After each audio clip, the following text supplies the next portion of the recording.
Hello, gamers. What's up? Mr. Soup with the first redemption. Hi Soup, hi Bright. Hi Trip. Take a shot for every Yuri. I feel like there's usually not that much Yuri in like any given specific quarter, especially recently. Like the bulk of these lists have been movies that I watch because of Kami from the movie nights. So But yeah, let me go to the thing. Cyclone, hi Cyclone. This is the quarter one list. We haven't started yet, but I think we have. Speaking of taking a shot for every year, I think we might have a better drinking game that you'll see. You'll see why in a second here. But yeah, what's up? It's July, which means it's time for another review of the quarter. Stuff that I played, watched, read, etc. for previous quarter of the year. And then making a 3x3 out of it. The usual thing that we've been doing. You know. But yeah. Last time I ended up doing a thing where I was like, okay, some of the, like, it ends up being, towards the end of the list, there's a bunch of anime, because that's when all the seasonal anime end. And then there's a lot of points where there's just a lot of movies, because I didn't watch, or I didn't, like, finish any games or anything, so we just got a bunch of movies in a row. So I shuffled the list last time to mix it up a little more. That time I didn't do that. We're going mostly in order, barring a few things. And another thing that happened this quarter was I did end up replaying every Star Fox game. So, for my little review thing, I wrote, little reviews for all the Star Fox games since I revisited all of them. Little reviews. We'll see. Y'all will see what I wrote. So what I'm gonna do is I'm gonna intersperse all the Star Fox stuff in between periodically every few reviews, and we're gonna start. The first thing we're doing is, oh, hold on, if I can like do this well, if I could be smart with how I use this funny software. There we go. Yeah, Star Fox 1993, the original game. I played it, replayed it, and y'all were there. I'll keep it brief. Game's cool. Every time I play this game, it is kind of, I'm kind of like, man, this is better than I remember. It's kind of crusty, low frame rate, really simple geometry. But if you can get past that, it's a pretty cool game that people should play. Probably not the first game in the series I would recommend people playing, given the options. But yeah, Star Fox for the Super Nintendo, 1993. Pretty cool. This was the drinking game I was alluding to. Every time I mention Star Fox, every time we talk about Star Fox, I think you'll get more mileage out of that one. I think. Is that true? Probably. But yeah, not much to say there. Star Fox versus Super Nintendo, pretty cool. Shout out my short little alternate routes score. You go for high scores. It's pretty awesome. But time to get to the real meat and potatoes of the list. Things that are new to me, and that is the first movie from the movie nights in April, License to Live. Which, I'm be honest, I was looking at the early stuff of this list. I was like, how did I get through this in the last quarter? I like barely remember. Barely remember is an aggressive way to put it, but like, the movie's good. Uh, you know, it's been a few months, so I'm like, what do I say? Besides just reading off what I wrote, but yeah, this was a slower, think about life kind of film. Pretty melancholic in a lot of ways. One of our, uh, one of the movies we watch about life in Japan. Pikmin. This isn't about Pikmin trip. Relax. Skip current song. It's like done anyway, I think. I think it just ends there, yeah.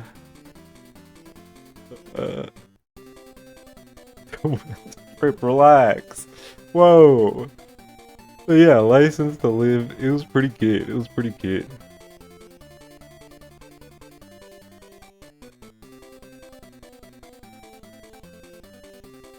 Some ways it reminded me of Sorry Baby, which I'm sure I could articulate better at the beginning of April.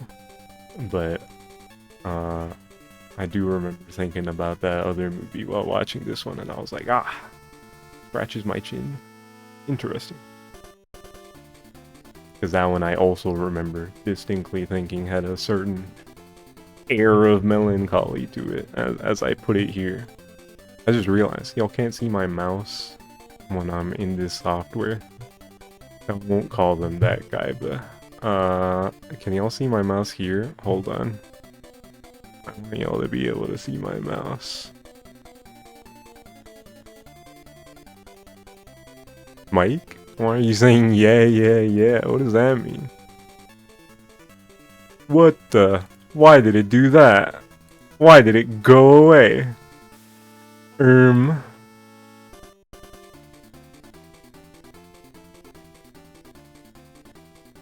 at this Mario Tennis art from a time that I was streaming Mario Tennis.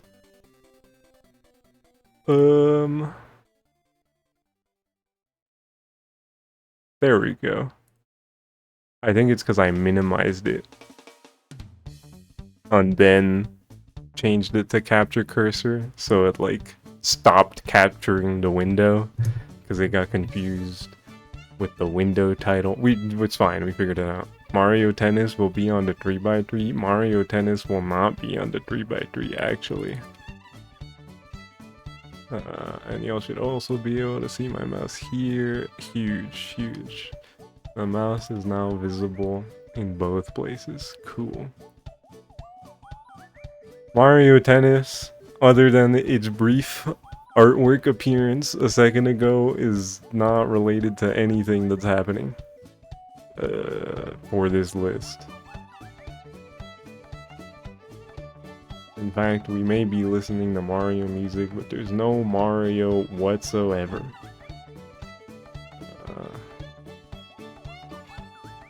In this whole list. What? Why are you saying this like you're surprised? Did any Mario games come out recently?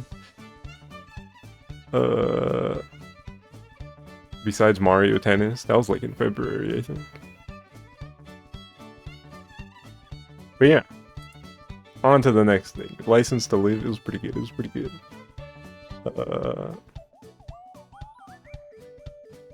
Yeah, like I said, we got some movies in the pipeline. Because I didn't bother shuffling this one. So we got a few movies in a row. This time, Mars Express. I forgot I wrote. I mean, it's alright. Yeah, I didn't like hate this movie. I know the air around it when we were talking about it after watching it in the Discord was that it was kind of a flop for everybody. Yeah, it definitely wasn't my favorite. It didn't do anything particularly mind blowing. You know, but it was alright. It's not like it was awful. It was just kind of disappointing. Yeah, the streets were saying that this movie was awesome, which isn't something I really saw. Like, I heard it was awesome, basically. But I didn't, beyond that, I didn't have too much in the way of expectations. But I didn't. Why is there, like, Hold on. What's that? Oh my goodness. If I do this, move this slightly more to the left. There's like a gap in my capture window. It's bugging me. Okay. In the layout. I fixed it though. He deflected a good bit from it though.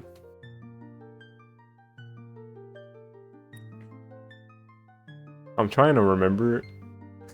I remember it being some parts of this movie being funny, and I'm trying to remember if some of it was like genuinely funny, like because it was trying to, or if it was just stuff that was funny not on purpose. Because I do remember some of that.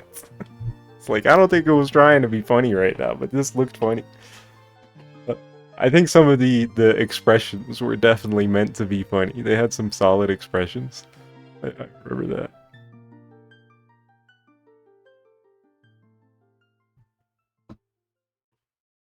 But yeah.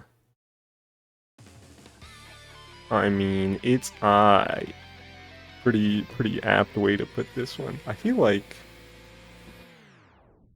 it should be, hold on, let me, I keep saying hold on and adjusting something on the stream. This happened like 3 times. That should be the drinking game. How many times I go hold on and then fix my stream. But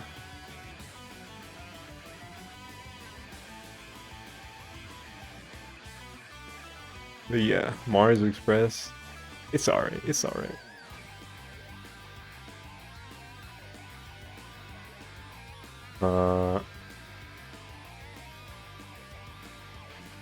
Next on the list, we got another movie. To the surprise of nobody, more movies on the list. Escape from New York. Blinks at Hideo Kojima. Bro, when they said this guy's name was Snake in the movie, I was like, ah, my goodness. Minions ad. Fuck me. Kaiba has been thrown into the Minions dimension. People are saying that movie's kind of pretty freaking good, which is surprising. Because, you know,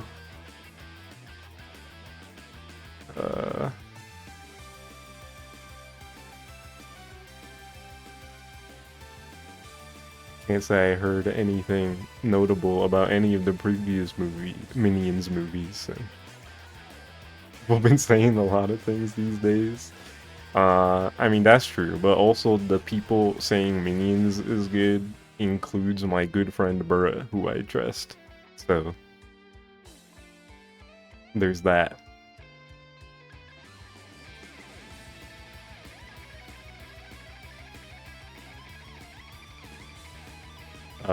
But yeah, what were we talking about? Escape from New York. This guy's name is Snake. I knew that before we watched this movie, it got brought up as like, ah, yeah, this is like Kojima stole from this movie for Metal Gear, and I didn't expect it to be so on the nose. With the guy being named Snake. But it was pretty fun. I liked it. It's an action flick. It's nothing super crazy. I mentioned in here, it's like, the political message, they almost did something there. And then they didn't really. But it was fine.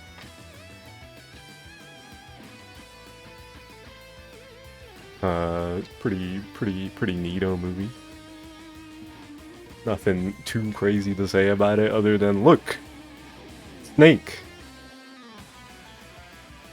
But yeah.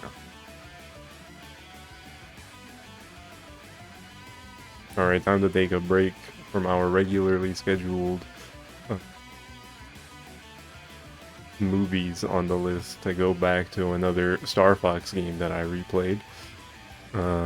This time it's Star Fox 2. I'm going in development order. That's just how it ended up going. It's how I replayed them too, kind of. Skip around a little. But yeah, Star Fox 2 is cool. You're really starting to see the, wow, I sure know how to talk more about video games than not video games thing. That's just a regular thing with me. I haven't gotten much better about that. Uh, and the dichotomy is only gonna get worse from here. Oh hell no, quarter 2 already? What's up, admin? What's up, admin? It's been quarter 3 for a few days. We're what, 6 days into July? Fun fact, the last quarterly stream was also on the 6th of the following month. It was April 6th. Bro, we are getting old. Not too much, not too much. I'm still young, I'm still young. But yeah, Star Fox 2. Similarly to Star Fox 1, every time I play it, I'm like, this game's pretty cool. Cooler than I remember. But compared to Star Fox 1, I hadn't actually played this one as much, because I played it a little bit before you legally could, because it was just a ROM floating around. And then when it came out for real, I played a little bit more, like emphasis on a little bit and really not that much. And I was just like, yeah, this game's pretty cool. But nothing crazy at the time. But this was the first time I really put a lot of time into Star Fox 2, and I was like, wait, this game is fucking awesome. It's really impressive that they put a game like this onto the Super Nintendo with all the real-time planet exploring. Hey, we're launching missiles from over here. Now you gotta deal with that. A lot of shit happening on the map.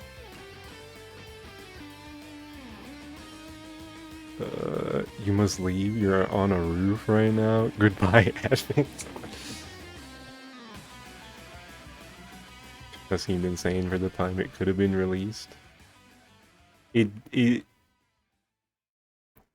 funny thing about that is that I don't think it would have been that crazy if they released it like when it was done. Like obviously for the Super Nintendo specifically, it would have been cool. But 3D on like other consoles was getting better.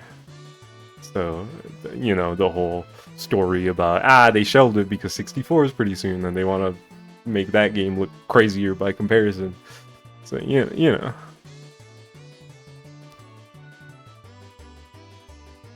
But either way, Star Fox 2, for what it is pretty freaking epic. That is true. That is true. And spending more time playing it, I see the vision. Very, very fun gameplay loop. Expert mode is really mean. I still haven't gone back and gotten like the best rank with all the characters on expert mode, or at all. I just beat it the one time and I was like, whew, I beat expert mode. Which in a sense, you have to go to all the planets in an expert mode run, so I'm not missing that much, but you know, there's still stuff to do in that game. Unlocks to get, by getting better at it. But yeah, it's sick.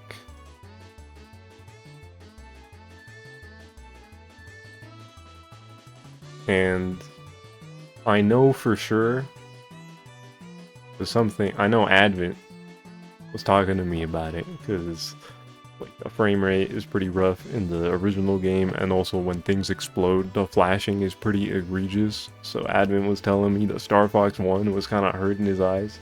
Star Fox 2, better on the eyes, because Advent was talking about that. So if that's a point of contention with Star Fox 1, then Star Fox 2 might be a little more approachable. It's also easier in like normal and hard mode compared to like the harder routes in Star Fox 1.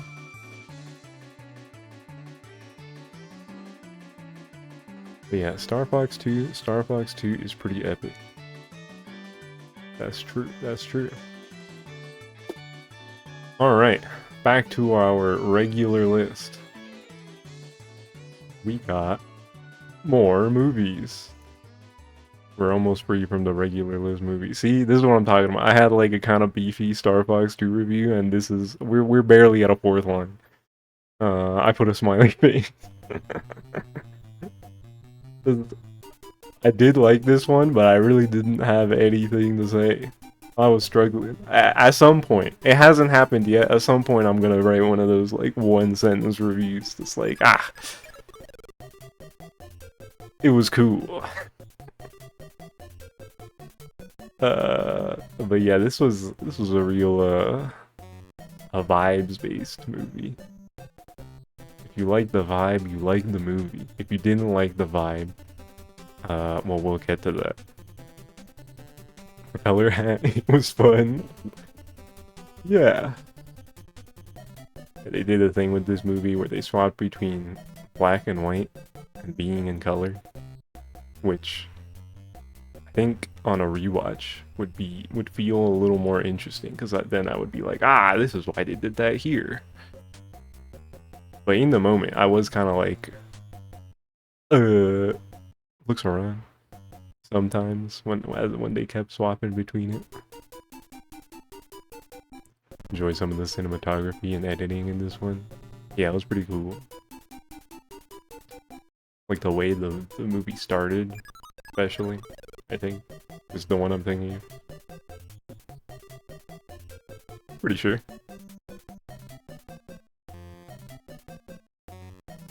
Dude. Yeah, you get it. You know the one. The opening was actually so cool.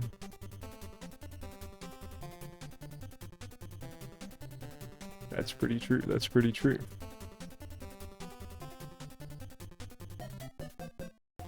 But, like I was saying, if this wasn't a movie that you vibed with, well, this is where our next item on the list comes in. Because after his motorbike and her island, we got Tomodachi Life, Living the Dream. The in-joke. Oh, I forgot. Ooh, I left this text here. I'm gonna delete this. For those who weren't in the know, Kaiba started playing Tomodachi Life during the movie before this. Because he was bored. He hated it. That shit is funny. But yeah, Tomodachi Life, this game's pretty fun. You know, funny life sim, god game kind of thing where you put your characters in the game and then they do funny stuff and maybe they get married sometimes. And do some bullshit on your island. I liked it a lot. Well, I guess I like it a lot. I still want to go back and play more of this. There were a couple months there where I was turning the game on every day, but it died out a little. But I do want to play more of this. It's pretty awesome. Being able to put characters I like and also the OCs and things. Look at this laser upgrade from Star Fox that I made, because Star Fox has been on my brain for the past 3 months. And I was like, let me put in this laser upgrade. It's kind of funny.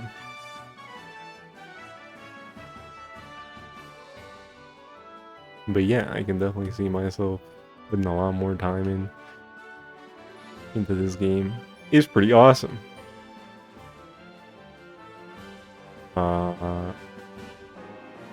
And this is where if he were here, Kami would take damage because of the aforementioned fiasco with the previous movie and Tomodachi Life. Because I'm gonna put this here. I'm gonna put it on the corner. This game is really cool. Put a lot of time into it, so you know. First thing on the square. Knew it. In the bottom left corner. Which doesn't mean that much. I just thought I'd bring attention to it for reasons. But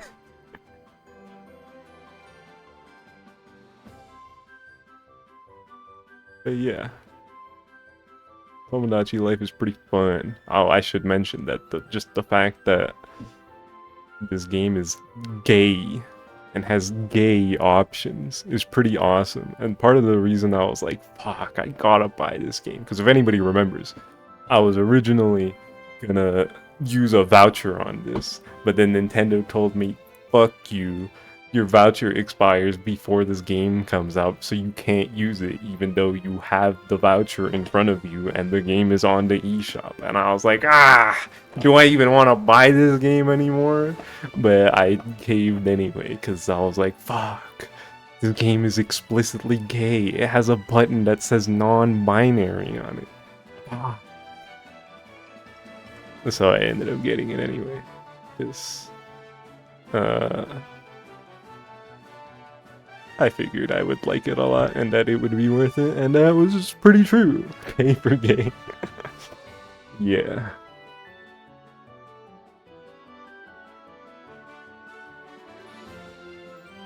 Tomodachi Life, pretty cool. Pretty cool. Alright, now back to a medium that I don't know how to talk about. We got another Japanese life movie. Our favorite. Am I right, fellas?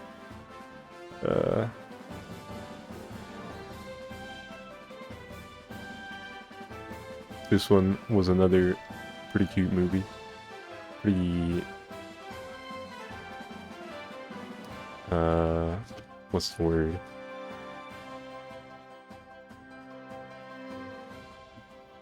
I don't know what word I'm looking for, actually. I'm just trying to talk about the movie.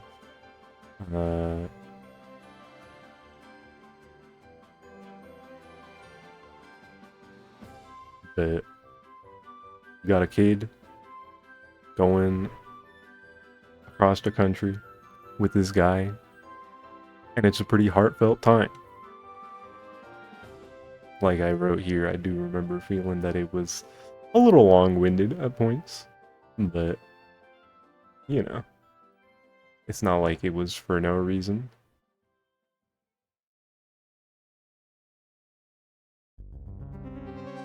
This is the one. Remember earlier I was like, how do I talk about these movies? This is the one I was looking at. I was like, I don't know. I don't know what to say. I'm a freaking idiot who doesn't remember a movie they watched 3 months ago. The music. Don't point out the music. This movie was pretty solid. Not my favorite one we watched.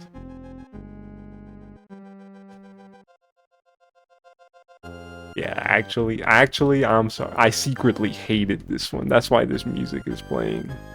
Nintendo music, they read my mind. Call me entering chat with this music as we speak. Bruh. GG's, bruh. Oh yeah, this was a bruh movie, huh? Oh hey, speak of the devil. And he shall appear. Hi, Kami. I was just talking about how, like, I don't know what to say about this movie other than it was, like, pretty solid. And Kaiba pointed out the music, and I was like, you got me. I secretly hate this movie, actually. And we're already in May. I guess that's true, huh? May 1st. It's okay. There's still a lot left on this list. We're a half hour in. Into the stream.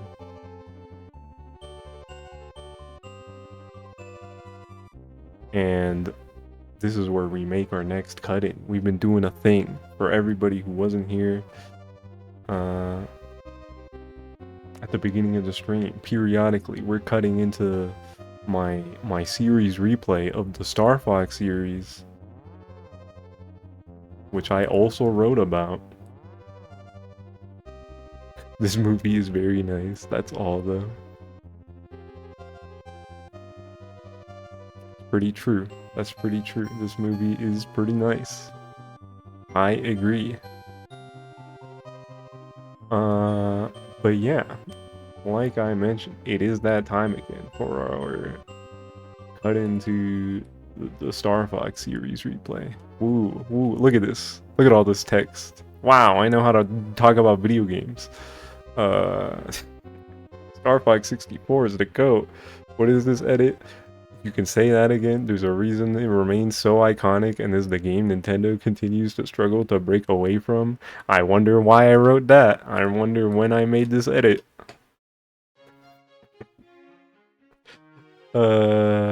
Craig yapping. This isn't even the bulk of it with these funny Star Fox reviews. But you know, you played this one, Soup. Hell yeah. Yap or not, mates. Ah, that's the name of the game when you're a streamer. You gotta know how to yap. Otherwise, like, what's the point of me even being here, you know? Like, what are you doing listening to me, if not to hear me yap?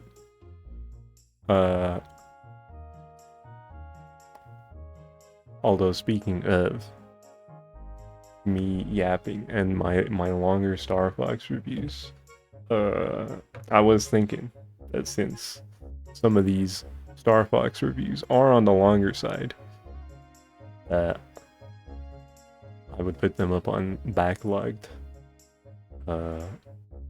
after this stream. So if anybody wants to read them, they'll be there. It's like, something I feel like would actually be worth putting up on a website like that.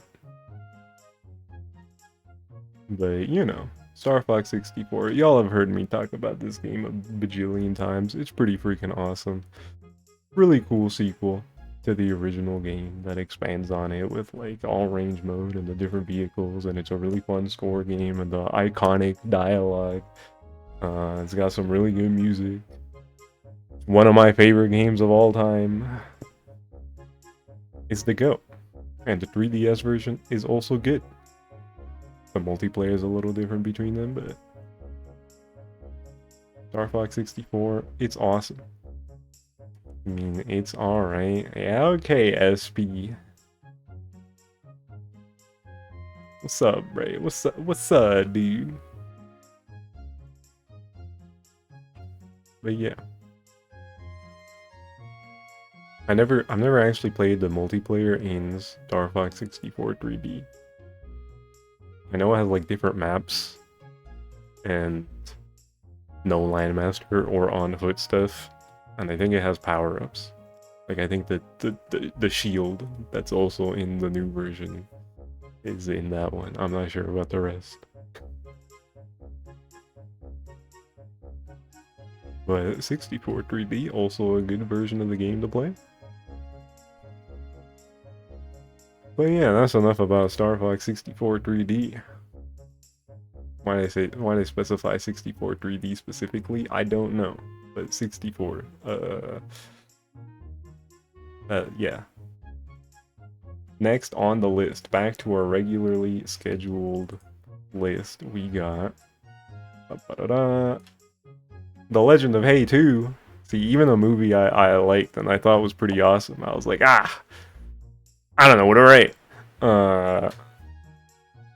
But yeah, I did really like this one. Pretty great sequel to the first film. Really cool action. Cool characters. The whole shebang. Still looks great. Smile. What's up, Kami?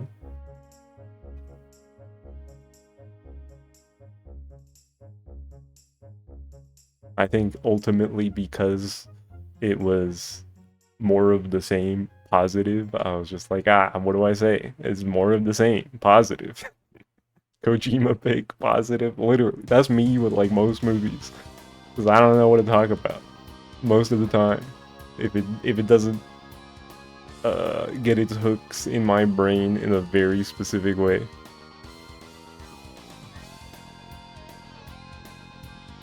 Would like to wring more out of my brain on the movie front. Good damn pal. Well, I have good news for you, Kami, because I did write a little more about the next one. Not that much more, but a little more. I, Tanya was pretty awesome. Okay. You take this.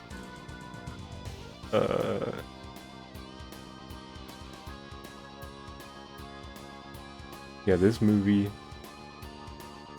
like I go into here, it's like it's a big high energy drama kind of thing, and it's about women, women with a spotlight on women's wrongs, because you know gotta leave it open. There was there was definitely some women's wrongs highlighted in this movie. Uh, that's true. That's true. Baller ass movie. That is true. Yeah, this one was super fun, being like a loose adaptation of Tanya Harding and her career as a figure skater. Yeah, seeing when they showed the real people at the end of the movie, I actually like seeing that those people were actually like that for real. That shit is wild.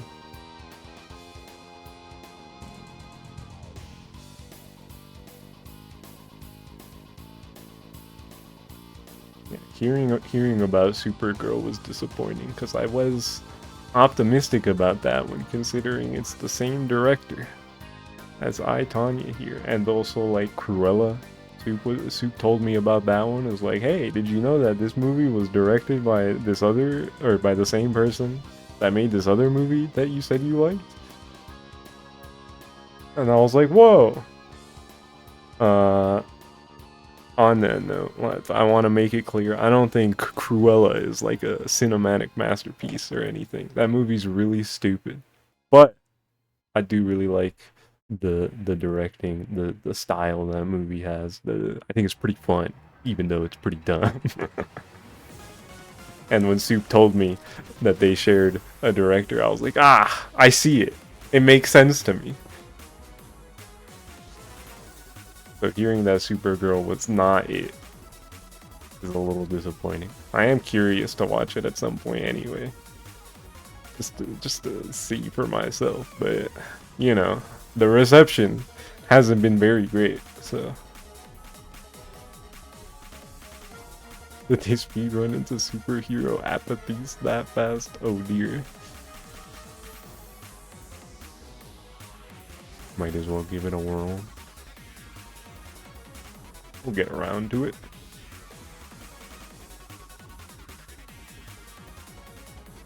You don't think it's horrible or anything? I see, I see.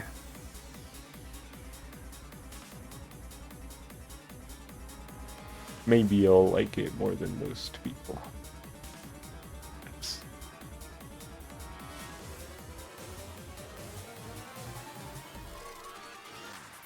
But yeah, I, Tanya, this movie was rad. Everybody should watch this one. Is this making the coveted square? Well, thank you for reminding me. I almost forgot. It does make the square. It does make the funny square. The 3x3. We got a couple things on there now. It's huge. I need some water. Talking too much.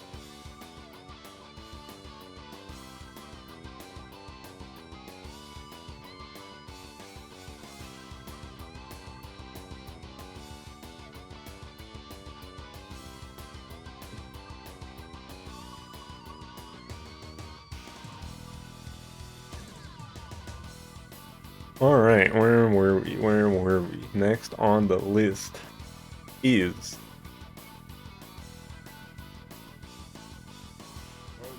another movie, Decision to Leave, which is also another movie I quite enjoyed. Ember. Oh, did Ember get trapped in the ad dimension? Oh dear.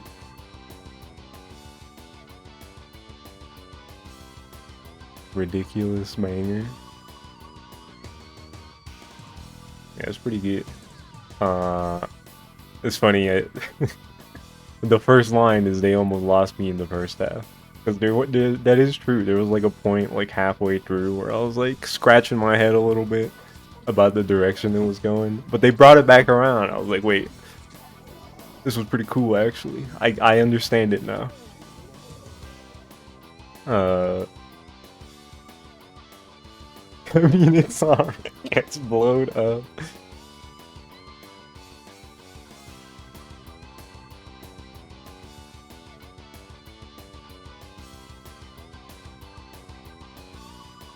Writing stuff for something you like is annoyingly difficult.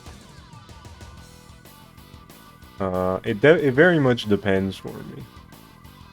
Because if it's about like anything that isn't video games, I find that to be kind of true. But if it's about video games, then it comes more naturally to me, because that's the thing that I always been thinking about since I was a wee lad, thinking too much about video games. You know, this is your movie that you liked more than the median movie night goer, but it spoke to you. I get it. Yeah, I can't say I was as huge on this movie as Tommy was, but it was pretty good. It was pretty good. Pretty thought-provoking with its some of its theming. It was cool. I get it. Pet Jam. I wouldn't argue that.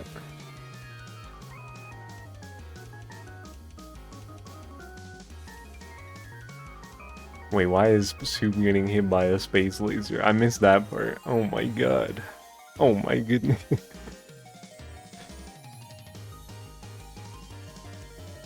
Soup.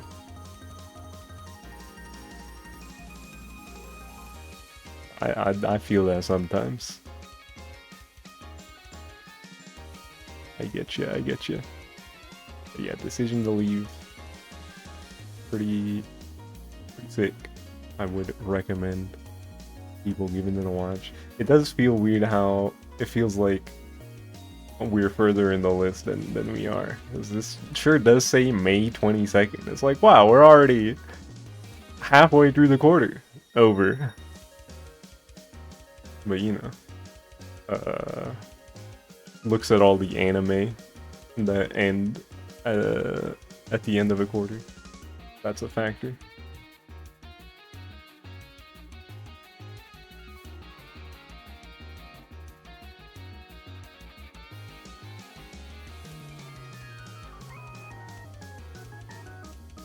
Things are typically bottom heavy.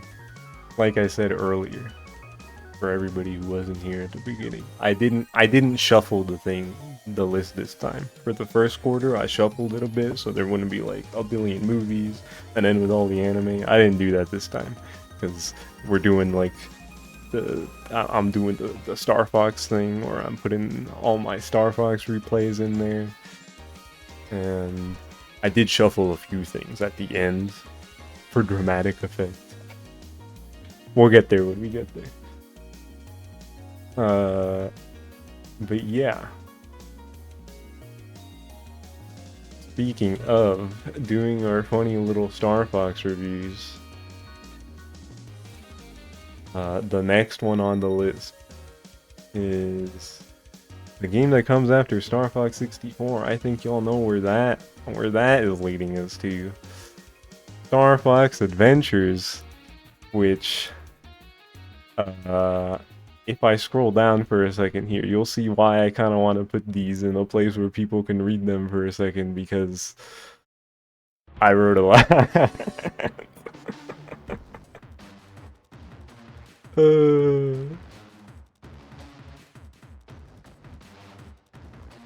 If y'all take away anything about me from the past quarter of the year, is that I don't know how to shut up about Star Fox. You get me talking about Star Fox, bro. If you like look at the past few months of my Blue Sky account. At the beginning of April, end of March, I was like, dude, the Witch Hat anime is almost here. I'm never gonna shut up about Witch Hat. And then I proceeded to talk about almost nothing except Star Fox, because things happened. Uh, it's just me talking about Star Fox for a few months in a row. But yeah, Star Fox Adventures. This was the second time I played it because it was a series replay. I had to play all of it, even the game I didn't really like very much at all. And I can't say my opinion of this game went up very much on replaying it. It just kind of isn't very good. The whole it's a Zelda game is very much not what I'm looking for out of the Star Fox series, and even if you take it at face value and ignore the fact that it's part of a series that it wasn't really made to be for, it's just not a very good Zelda game, or Zelda-like game. Nothing about the story is particularly interesting, unless you get into the cut content, but that's not the game we got. The story's not good, the gameplay doesn't become any more interesting as you keep going forward into the game. The combat is just mashing A the whole time. Still think about how there's a point of no return that you can still save after. Yeah, it's weird. You could just be at the end of the game. It's like, well, just beat it now. You can't go back. And it doesn't really warn you at all.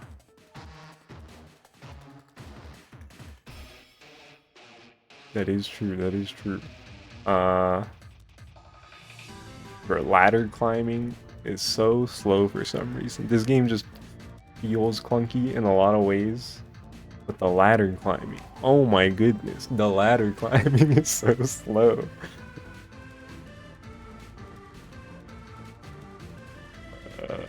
If I had to say anything good about this game, is that Fox's characterization is like not terrible. In terms of in the games, this is like the first time you really see him be like, ah, fuck, I need money. Yo, Pepper, give me my money that you said you were gonna pay me for doing this job. And he was kind of impatient at the beginning of the game, which is kind of funny. And then the environments look nice. Looks pretty solid. It's got some good water, some good GameCube water. Was there anything else that I was like, oh yeah, the music is okay. They got some solid renditions of classic songs, and the new stuff is alright. Even if it's not the most memorable, it like fits the game.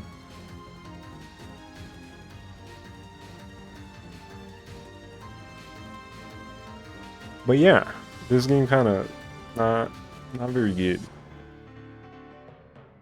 As I've said before, and my opinion of it didn't really change. I can't believe, I'm always saying this, I can't believe how blatantly misogynistic Crystal's role in the game is, and people just don't talk about that. Like, are we serious? She gets trapped in the crystal right at the beginning, and then Fox is just being weird about her. They play the saxophone music, and she literally is effectively a trophy he wins at the end of the game. Like, what are we talking about, man? This is ridiculous. This is so bad. Like, egregiously so.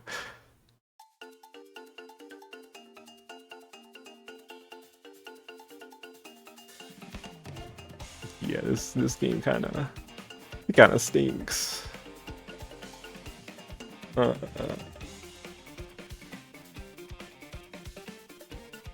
Star Fox Adventures. I had to replay it for my damn series replay. Wouldn't have been complete without it. Sly Cooper's like high feminist art in comparison. It's crazy stuff. It's crazy stuff.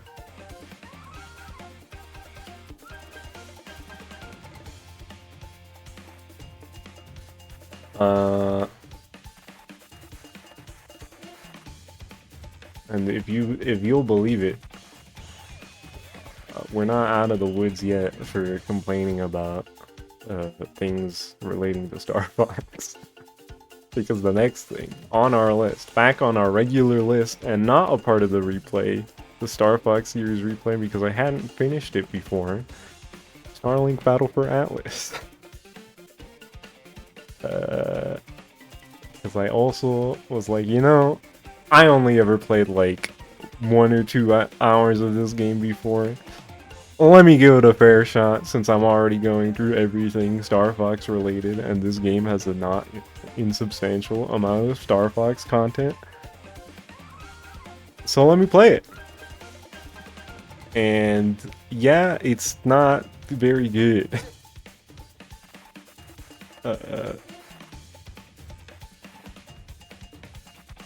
There's a bit I wrote here where I wrote that the small amount of this game I played didn't really paint a full picture for what the full game would be like, and then I was, oh yeah, here it is. Or perhaps it would be more accurate to say the picture was painted.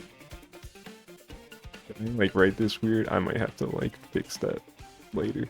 Maybe it was a little too accurate because oh my god, you're doing the same things a million times over. 5 billion times in this game. You're always fighting the same style of groups of enemies, you're saving the same cities with the same layouts, copy-pasted like 50 times on a planet, on every planet. Making Star Wolf basically the Waluigi to Star Fox. A little bit. I do think that the Star Fox stuff in Starlink is the best stuff in the game, because there's a little more gameplay variety. Like the boss fights are unique. They have some nice remixes in the DLC portion of it specifically. It's funny that all the music tracks are from 64, but the music they use for when you use Fox's special is Corneria from the SNES game. That's the only track from that game they use. You make dinner and come back to Starlink. The banter between the Star Fox guys is pretty cute. I don't even hate everything with the Star Wolf stuff. Like, yeah, it's kind of weird that Wolf himself, they took to the extreme of making him like a killer who wants to destroy the Lilat system for some reason. That's weird. And then they kind of did the opposite with the other 3, where they made them like the 3 Stooges. It's like, these aren't exactly right for any of these Star Wolf characters, but they have some fun banter in there at least. Like, it's not like it's the worst thing ever. More interesting than anything in the base game, because the base game story, I'm like, I don't care about any of these guys, which maybe I would care about it to some degree if I played as them, if I got their toys or bought the DLC for the other characters, but I wasn't about to do that. Let's be serious. I did buy some DLC, namely the Star Fox characters, so you can play as Falco, Peppy, and Slippy, and also a couple weapons so that I would be able to do everything in the game. Because that was the thing. I was like, I'm gonna give the game a fair shot. Which, was it worth it? Not really, no. I wouldn't really recommend anybody play this game unless you're really curious about the Star Fox stuff. You're a Star Fox diehard like me. I don't think everything about this game is like the worst thing ever. I do go into like a paragraph here where I think the gameplay is kind of fun. at moments. Like the combat itself isn't terrible. The boss encounters are pretty cool the first time you run into them, and it's like, whoa, I gotta. This is a pretty interesting fight. Before you have to do it like a lot more times. The setup is very much like Star Fox 2, where there's like a whole system to explore, and there are big dreadnought ships that are attacking and launching more enemies onto every planet, and you gotta destroy the enemies before they take over the planet, and then you destroy the ship, and then you save the whole system, the whole Atlas system, from getting overrun by the enemies. It's very Star Fox 2 in its setup. But unfortunately, the gameplay you're doing the same thing for 20 to 30 hours. And it just gets so boring so fast. Like one thing I wrote here, every planet has like 3 species of fauna to scan. You scan a few of them, and it's like, this is called this. This is the creature native to this planet. And like the creature designs aren't even bad. Like it's neat that there's creatures to scan, and you get a little bit of information about them at all. But every planet has precisely 3, and it's so formulaic. It just feels so lifeless. Ironically. This game feels so small and lifeless because everything looks the same and feels the same, and you're doing the same thing all the time. It's not good. For being a game that's technically so vast, it feels so small. It's pretty rough. Low-key sounds like very early No Man's Sky. That is something I heard about that game when it first came out, so yeah. I remember. Like, you can do anything in this game, and then anything amounted to being really boring, because there was nothing interesting to do. This game, it's not very interesting.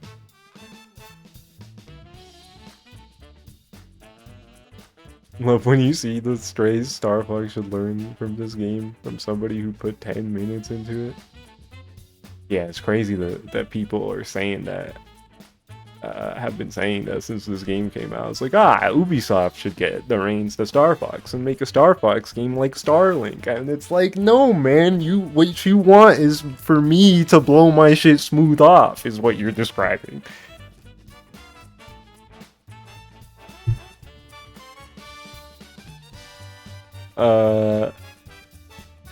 I suppose, in a technical sense, like I said, they almost had something a little going with the gameplay. There's stuff about the combat I like. Mixing and matching weapons is kind of fun. You get like different elemental combos. There's a thing you can do where you just ram into a ship. You can like tackle things. There's a specific weapon for it, but you can also just do it with your boost. And I think it's like weaker compared to the weapon. It's kind of fun to do that. Like the combat itself, the gameplay mechanics are solid. So I guess in a technical sense, if they just made everything else about the game good, I wouldn't mind. But considering how much of this game is not good, that idea scares me. Like, I'd rather them not do that.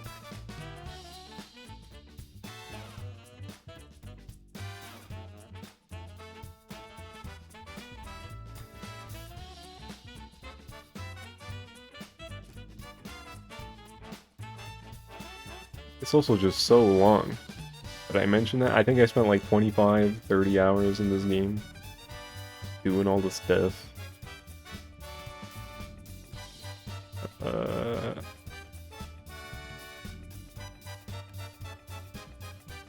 Being able to play as Falco, Peppy, and Slippy in a single-player game was kind of nifty, I suppose. They all have unique special moves that are different between the characters.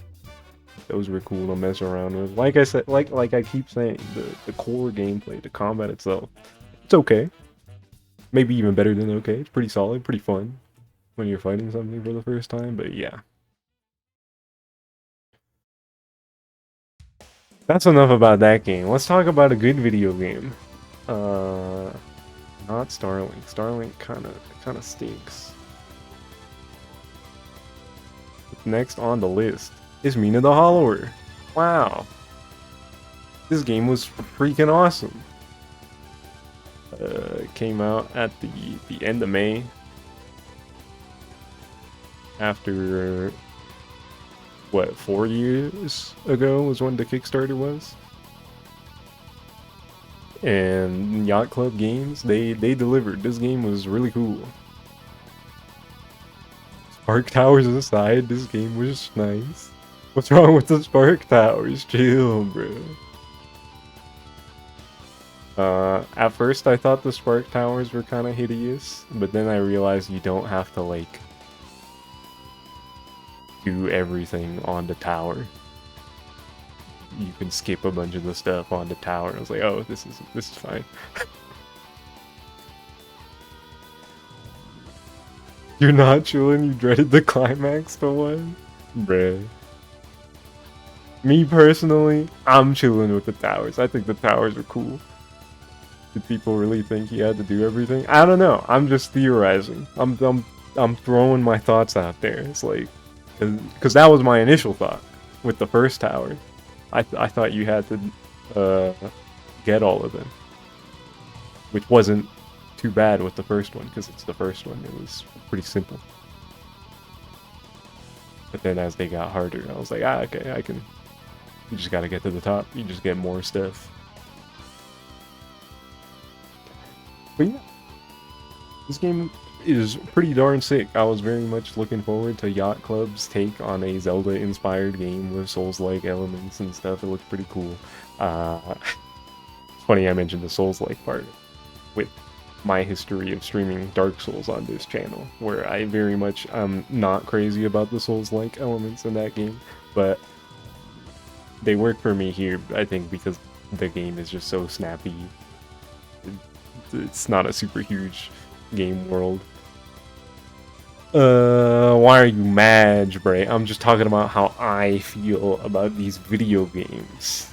I've said it before, there's nothing wrong with the way Dark Souls is. It's just, you know, in my experience, I wasn't having the best time, and I concluded it wasn't for me. Which could change. I did say, there's still the third attempt on the stream docket. I didn't forget, I remember. We'll get there eventually. Didn't even do everything. It just felt like Yacht Club shooting shit at the wall to me. You can control me in the way you want. This game, nice. I see. In some ways, it does feel like they're just throwing shit for the sake of it, but personally, I just think that adds so much more to the game. I still haven't gone to do a new game plus, but I do want to do that at some point and just experiment with more of the trinkets, use more of the other weapons, because I mostly just stuck with the whip. I'm definitely looking forward to playing more Mina at some point. But my initial playthrough was pretty sick. I had a really good time with this. A lot of those secrets are kind of dubiously hidden. I got to 95% and I was like, I give up. I'm gonna look up where some of these things I'm missing are. And like half of the stuff I was missing, I was like, I'm stupid. I should have figured that one out. Ooh. So when it feels like that, it's hard to be mad at it. When the game clicked, ooh, it was kind of magical. Yeah, the game is hard. That's also a thing. I thought it was a pretty good difficulty. Pretty hard. Not too hard in my book. But I had a great time. that caught you off guard? How hard it was? I think between the fact that the game has Souls-like elements and the way people were talking about it, like right when the game came out and right before, I was like, "Ooh, is this game gonna beat my ass?" But it ended up being a pretty comfortably hard difficulty for me. Like not too hard, but still like a good challenge.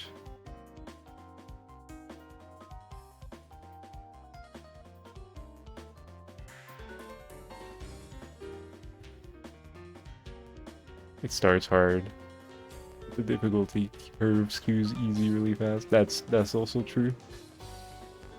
Just the more stuff you get, the more comfortable the game gets in terms of its punishing difficulty.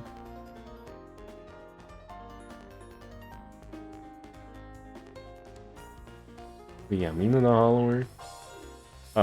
This wouldn't be the first time a game that was inspired by Zelda and Souls-like stuff released.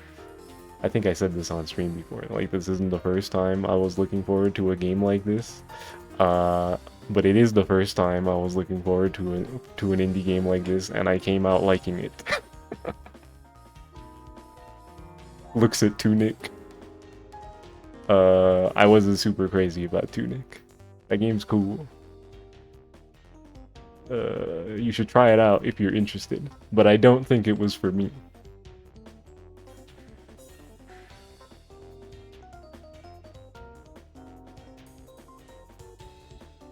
But Mina is for me. And it gets a spot on the 3x3. Tunic looks like a puzzle sicko game. Yeah, like the part of my problem with Tunic is that the puzzles are really out there, and I wasn't ready to think that much. And then I just kept running into really obtuse puzzle after obtuse puzzle, and I was like, oh my god. I'm just gonna beat the game without doing all the extra shit. So that's what ended up happening.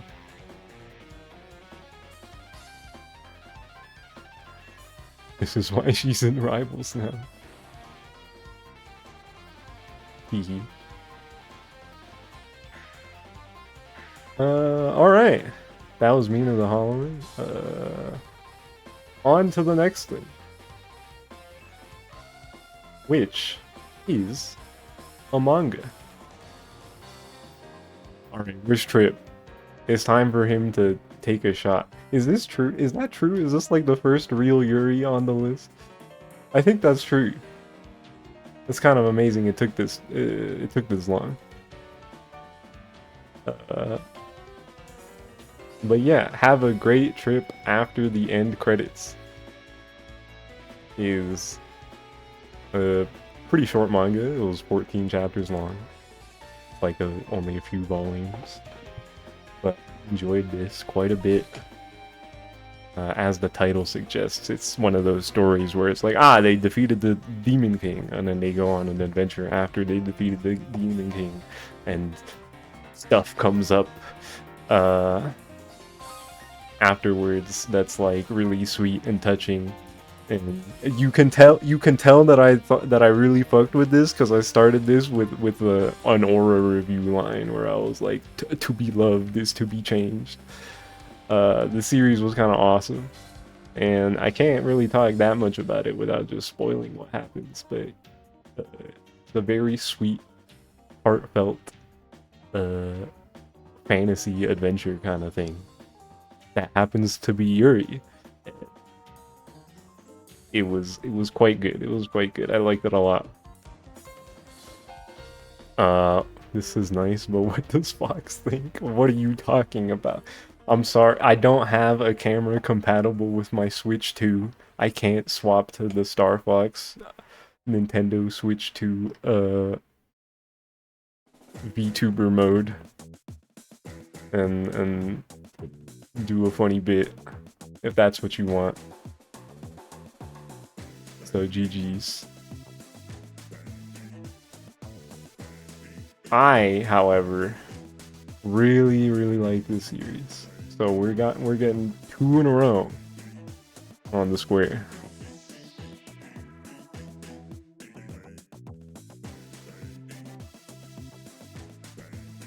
The great trip after the end credits. Pretty awesome. Pretty awesome.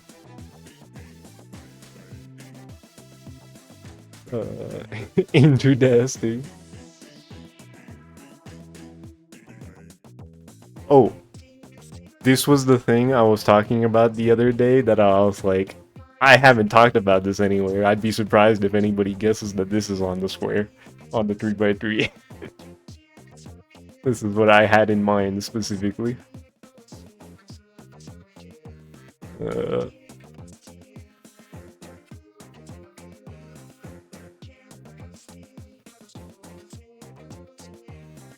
Ag. Anyway, speaking of Fox, I don't know what he thinks about this series, but it is time to go to another Star Fox game. Next up on the list, on the replay, is Star Fox Assault. You were right! Well, I don't know what this has to do with what Fox thinks. We're just going to another Star Fox game. Also, I have been going Star Fox 3 series, 3 things on the list. Another Star Fox. So, you know, it was a pattern you can figure out. You can count on 4 of your fingers what some of the rest are. Aga. Its potential game. Much like Star Fox 2. Replaying Star Fox Assault recently was like the most time I ever put into Star Fox Assault because I actually went out of my way to get all the medals and finding all the S flags in the stages and like learning the game, how it works. And I came out liking the game more than I used to. Much like with Star Fox 2. It's pretty cool.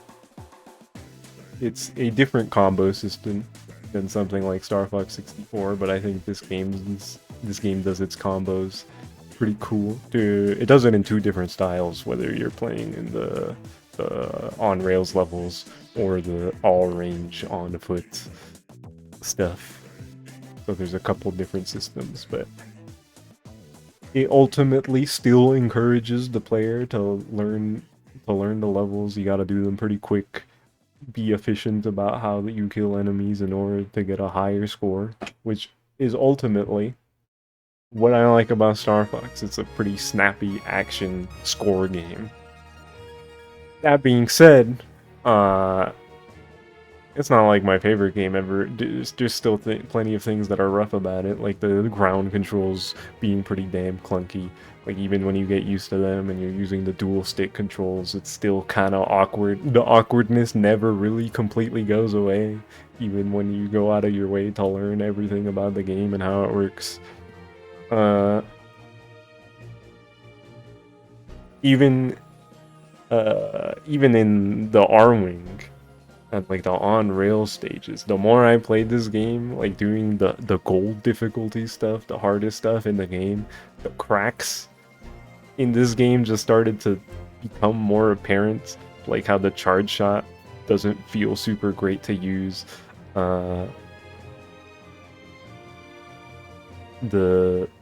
way the AI follows you in the all range mode stuff, the Star Wolf fight is kind of annoying.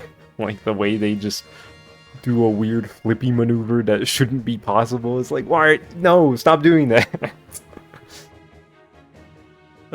The charge shot thing specifically, I can't help but feel like was balanced around the multiplayer, because this game was gonna be multiplayer first. So I guess they didn't want the charge shot to be too broken, because if you're playing free-for-alls with only 4 people, then a broken charge shot would just be kind of really annoying to deal with. Which is funny, because the charge shot, I don't feel that way about the charge shot in the Switch 2 game. And that game's multiplayer. But I think that's probably because it's a different style of multiplayer. It's a team-based thing. You can only do 4v4. So the style of game makes up for the difference. But yeah, a lot of little things about this game, like the sound design. I forgot before playing this game again this year that the sound design in Star Fox Assault is kind of ass. Like sometimes things are just way too loud. They sound really crusty. It's like, what happened? What are we talking about?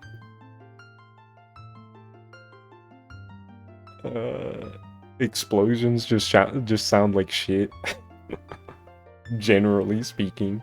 Or when you're fighting Star Wolf, there's like no feedback whatsoever when you shoot them. It's like, what happened here?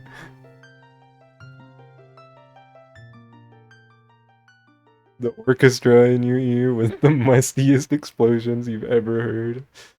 Yeah, it's crazy. I don't know what they were cooking up in the sound department. The story's okay. This is like the deepest story we've gotten out of Star Fox prior to a couple weeks ago, but we'll get to that. I like the wolf stuff. You know, Wolf's probably the strongest part of this game narratively, him being a mentor figure to Fox and giving him like a variation of the advice that he got from James. Maybe variation's not the right word, but it's similar, but it has a bit of a twist to it. It's fun. It's fun.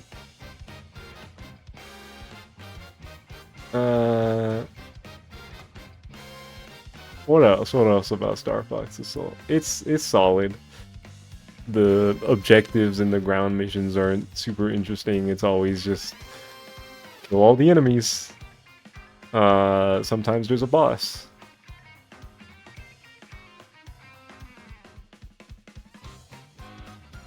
Nothing stand out, kind of repetitive. The clunky controls, like I mentioned, just kind of make some of the levels annoying on the first time.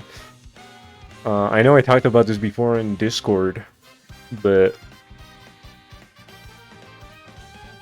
on the first playthrough, I think Saria is like a pretty rough level, because there's so many layers, it's easy to find where the things you need to kill are. Or, it's hard to find. It's easy to get lost, I should say. But on replays, when you're trying to go for scores and you learn the ins and outs and where the enemies spawn and what order to kill them in, it becomes kind of fun. But it's kind of a, you know, not the best design thing, but I kind of see what they were cooking a little bit. But that doesn't save every level. I mean, you're looking at Aperoid Homeworld and the sniping section of Corneria. Aperoid Homeworld. What a long, tedious level. What the heck were they even thinking? Yeah, I wrote a lot about this one too. It kind of got rambly. You can tell because there's a lot of breaks in the paragraphs where I was like, what? I was talking about the Landmaster here. Why does the Landmaster fly so slow? And then I immediately went to, what's up with the sound design? A little rambly about my thoughts.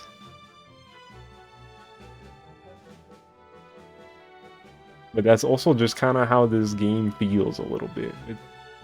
With different play styles and the story being strung together. I was like, oh, we're going to Saria now. It's pretty good, I think. But it has a lot of problems too. But I do like this game. Oh, and that's not even...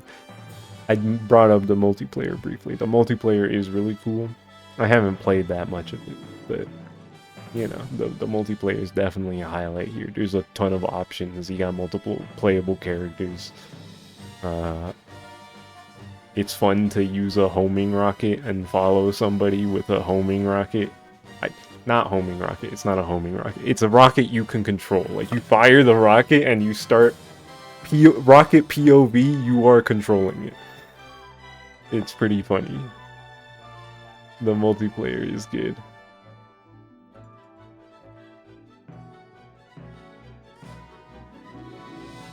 This is like one of the Star Fox games you're curious to try at some point. I definitely think it's worth trying. A lot of people do like this game.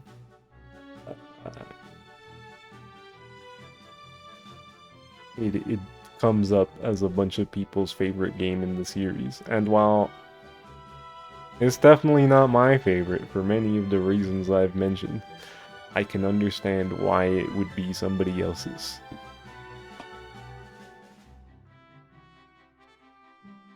Yeah, that's Star Fox Assault. It's pretty good, pretty good. Pretty weird game. Where were we? Where were we? Next up on the list, we've got some more movies. This time, it's Night on the Galactic Railroad, keeping up with the furries, furry theming going on. This movie was pretty nice, very beautiful movie. A lot of gorgeous stuff in here, like really pretty backgrounds and stuff. And there's a lot of wacky stuff going on. Very dreamlike movie, which makes sense given the things that happen. Don't watch this when you're tired, because I was watching this when I was kind of tired. And I almost fell asleep watching this movie, which isn't a knock at the movie, it's just a really slow movie, like, by design. But I definitely almost passed out when we were watching this in the Discord. Why are you mad, Bray? I didn't hate it. Why are y'all mad at me? It's a good movie. Oh my god, bruh.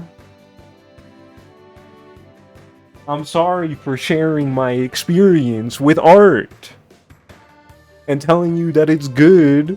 Just don't do what I did. God forbid I talk about the thing and be honest about what happened. Fuck me, bro.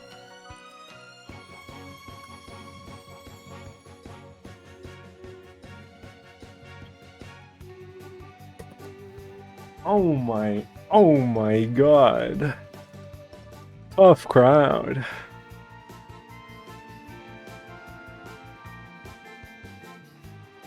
But yeah, it's good. Night on the Galactic Railroad. It's a good time. You appreciate my honesty. Thank you, Kami.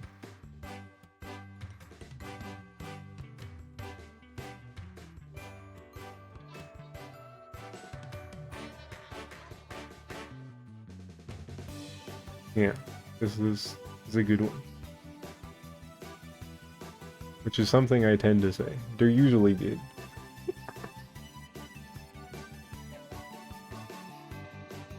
Speaking of,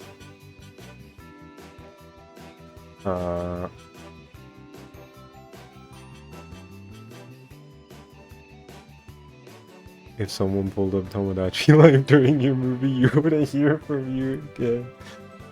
Well, good thing I didn't do that during any of these movies. Wait, we watched that on June 5th? Assuming I didn't lie for no reason, I suppose so. It feels like we watched that movie ages ago. Putting my hand on your shoulder, Soup.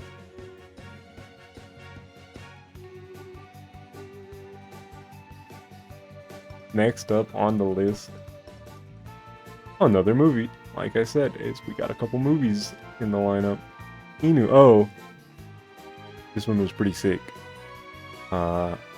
Another really pretty movie. It's a Science Saru one. So you know that animation really gotta go crazy. Uh,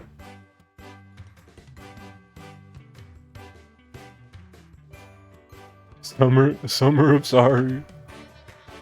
Well, not technically.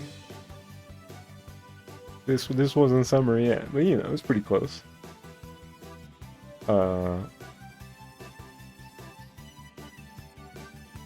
Yeah, this one.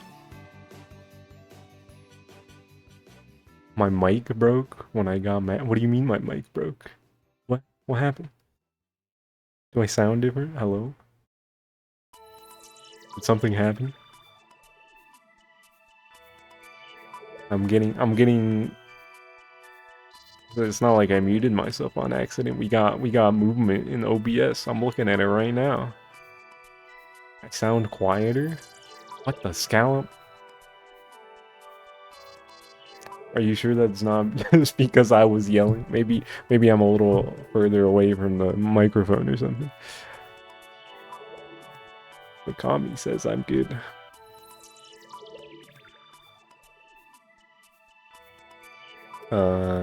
But yeah, inu-oh was really good. It was also more queer than I expected, which was a really pleasant surprise.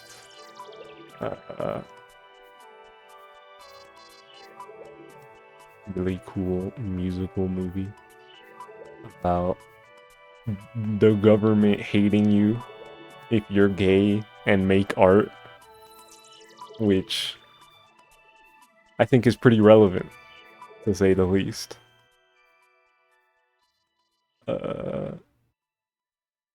So sounds normal.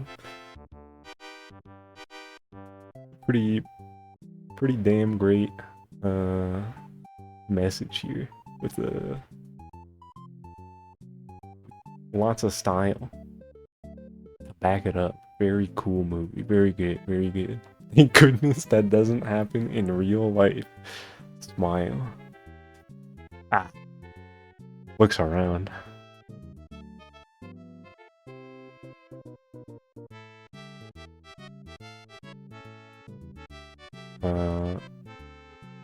But yeah, everybody should watch this. Shout out Science Saru.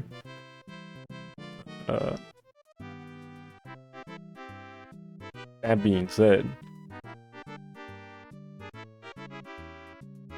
it sounds like high praise for me, but it's not making it on the square. We've got some other stuff on there. Okay. Soup was expecting it for a second. I feel it.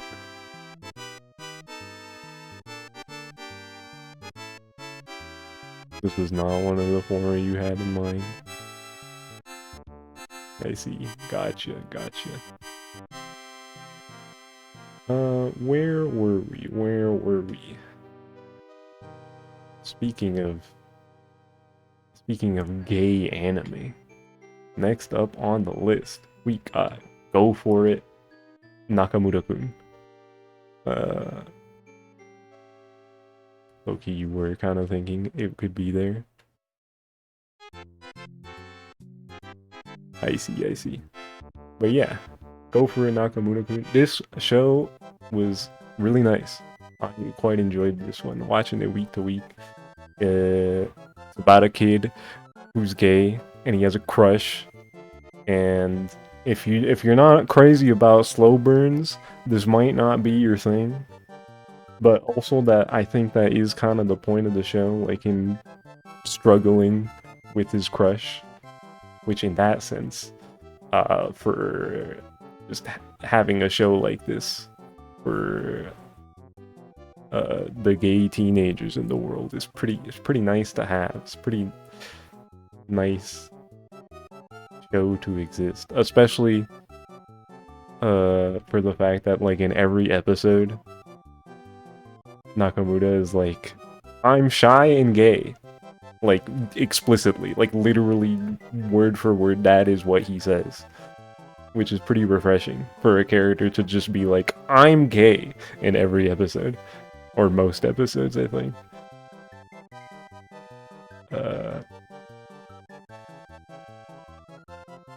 But the show itself, pretty nice, pretty comfy. I liked it. Very fun watching him get into his antics over the crush he has. The show is so pretty. It is very pretty. And once you get past the one line in episode 1 that is designed to piss you off, it's a pretty good show. You think it's very heartwarming? It is very heartwarming. Kami knows what I'm talking about. Because he describes Hirose, this character right here in the front, as having like tan skin and curly hair, and it's like, what are you talking about, man? This is some bullshit. But once you get past that one line, it's good.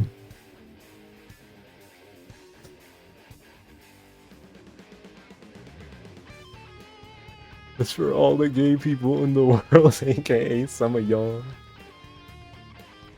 Yeah, this was a sweet show. I did write at the bottom here, I heard that some stuff got cut in the adaptation. That some people were like, ah man, what the heck? I don't know what got cut. I've never read the manga. As somebody who doesn't know and hasn't read the manga, I thought the show is still just good.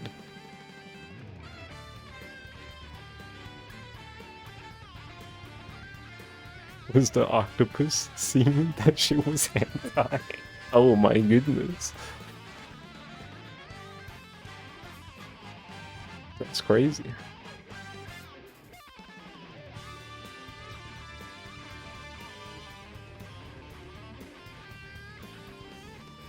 The anime's solid. Yeah. Well, now I know. Now I know. I've been informed.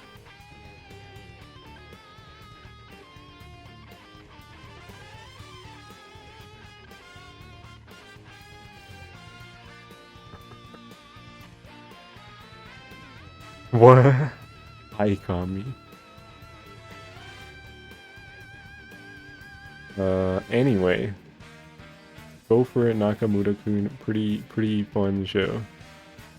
You stepped away for 40 seconds? How did we get here? Because I mentioned that I heard that stuff...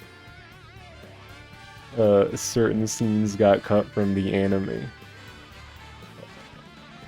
But I didn't know what, and I think the anime is just solid as it is without knowing that. And then Bright let me know.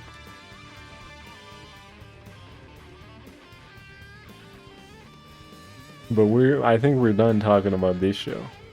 Good. So next on the list, it's back to our regularly scheduled Star Fox cutting. This time with Star Fox Command for the Nintendo DS, which y'all might remember from when I was streaming this game. That I used to hold this game in not very high regard. I was like, ah man, this game kind of stinks. It's annoying to control. The story just sucks. It's super repetitive. And most of that is true. Depending on how you feel about the almost entirely touch-based controls, there's a good chance you might find that this game is annoying to play. I think the story is just pretty bad. Even if it is kind of funny at points. Like, it's at least entertaining in that regard. And the gameplay loop is very repetitive.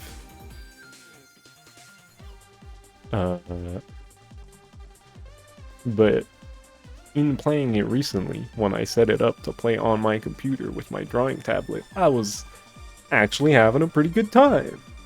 I was like, huh, why do I like this more on the computer than I do on the DS? I don't know. It's just it just felt more fun to play to me for some reason. But it's still pretty repetitive. So playing it 8 times, 9 times in a row for all the enemies, all the endings, it's still kind of, you know, it wears down its welcome. But I do think between like the different playable characters having different ships that do different things and different enemy types that uh, require you to fight them in varied ways a little bit, it mixes it up enough that it's not so unbearable. Like, I felt less like I was doing the same things over and over and over with this game than I did with Starlink. To put it in perspective, this game felt less mind-numbingly the same than Starlink did. Hi Noel, what's up?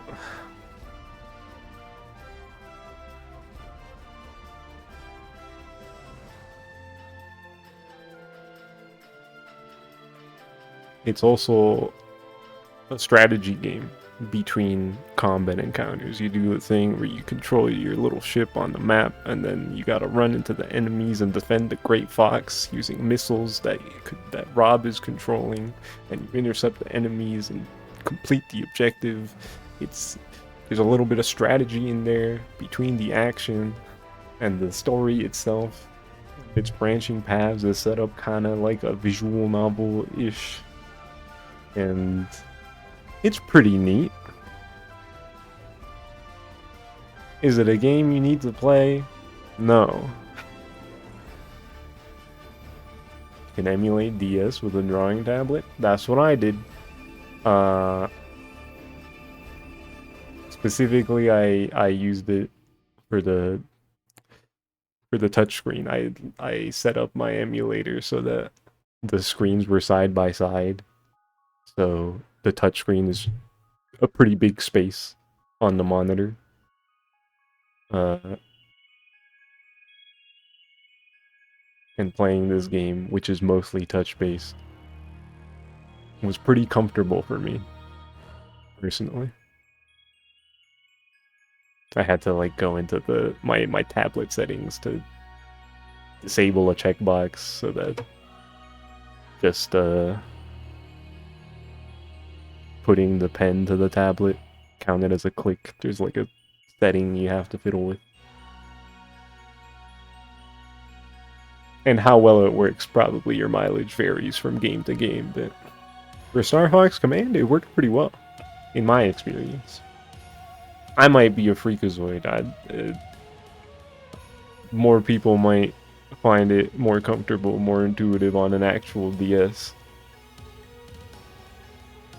But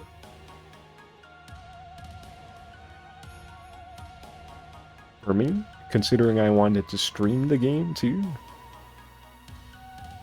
and also get those darn retro achievements, I gave it a shot, and it actually worked out pretty well. I was like, wait, the game's kind of fun. This works good.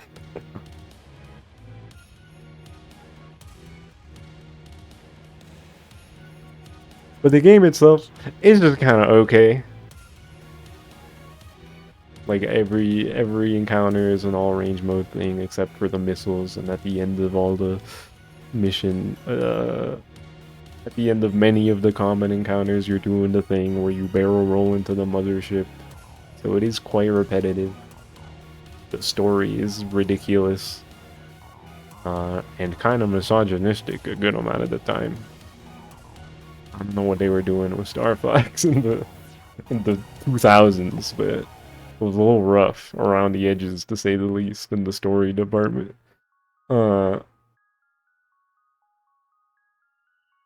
Assault was fine, but also I'm using emphasis on the word fine. It's like even in that game,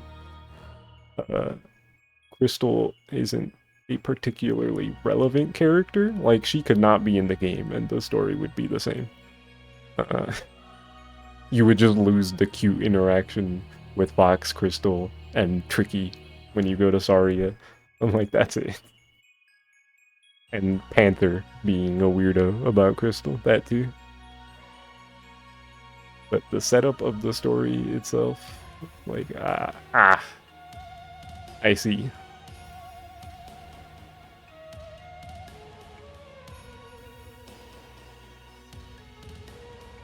But back to the main list.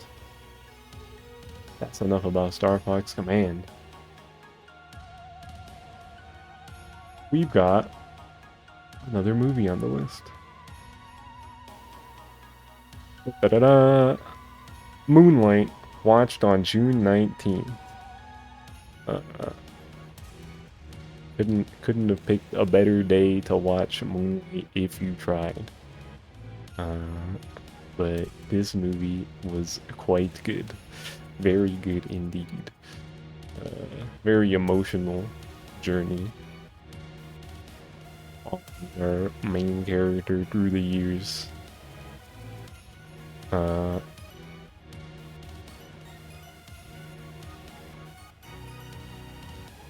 Yeah. Strange. Chosen Sky. Yeah, this movie was pretty great.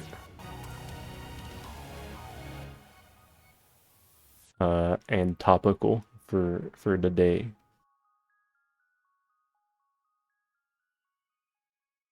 Always been hearing it was one of the greats, and it did not disappoint. Yeah, everybody liked this movie. We watched it, which makes sense. It is indeed quite stellar.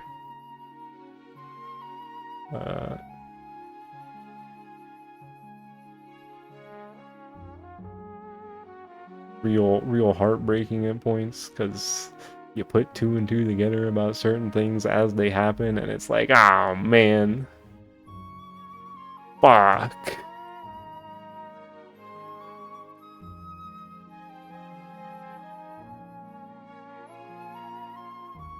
It's a good one. It's a good one.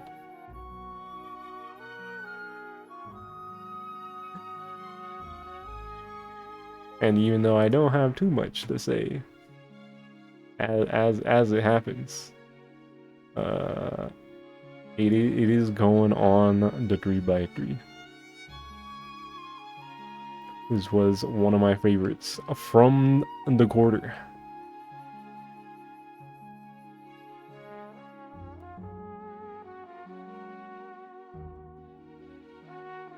This was one of the guesses. I like how Soup said 4 guesses, but 3 of those are I basically told you all the other day if you were on stream, which you know, I only talked about them because if you know me, it's like, okay, y'all already know. Y'all already know what's up.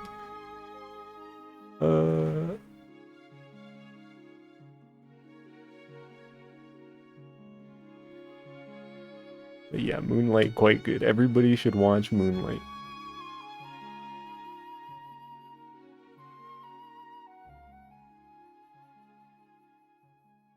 And next on, you know, I'm gonna shuffle the order around because the next thing is unserious, and I don't want it to follow up Moonlight in hindsight. Like the way I put this in this list is unserious. So we're gonna skip something real quick, and we're gonna do this instead. Akane Banashi. Oops. There we go. Can't wait to see Slay the Spire 2. This show was quite good. I liked it a lot, which I kind of expected to, because it got the seal of approval from one Oh Lord Kami, as well as Largest Date. And, you know, I believed the word on the street that it was gonna be pretty freaking good. and I did enjoy it quite a bit. But yeah, the whole Rakugo premise was pretty entertaining. It was like cool to see the process of what goes into a Rakugo performance and how to appeal to specific crowds and such. It was cool to watch the magic happen, as it were. Uh, and the cast, pretty likable crew of characters. Performing some fun stuff with the Rakugo. I mentioned it here. In many ways, this show kind of reminded me of Flower and Ashura, which was a show from last year, which was about like recitations, you know, reciting stuff. So it's similar conceptually. You're looking into these characters. It's like, how do I read this to the best of my ability to engross an audience? You know, same kind of thing. And I did like that show too.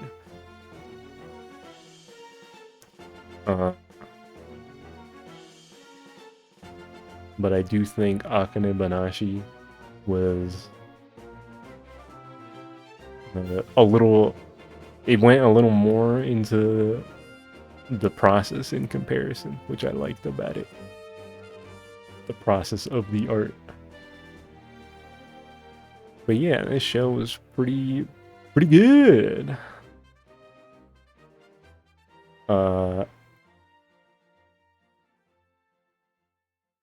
Yeah. I quite liked it.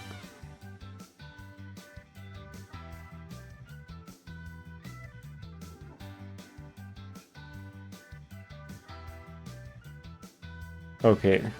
Now y'all are about to see why I was like, ooh, maybe I shouldn't put this next thing on the screen.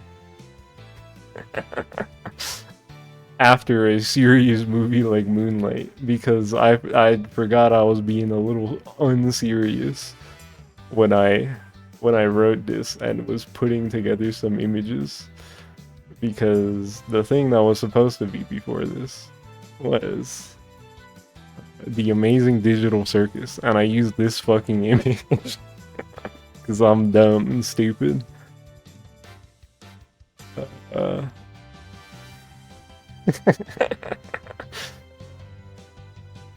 Oh man. But yeah, this show is pretty good.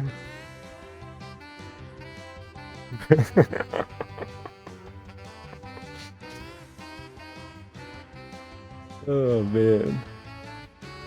Yeah, I never ended up rewatching the show every episode before the finale, because I was thinking about doing it. Then I didn't, and the finale came out. I was like, I'll just watch the finale.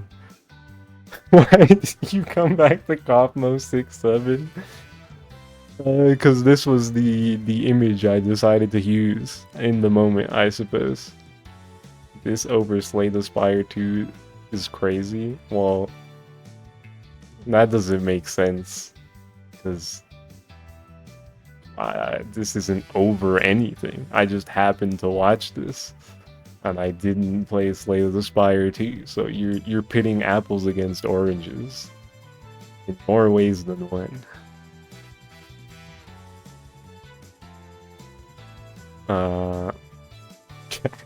I may have found a way to 6-7. But yeah, this show is pretty good. I enjoyed my time watching it. I almost said week to week, and that was like 4 months to 4 months. However long the gaps were. It was cool. And I can't say it. I was like, I know a lot of folks were real in the trenches with Digital Circus, but me not so much. Like, I was enjoying the episodes as they released, And then I didn't think about them too hard.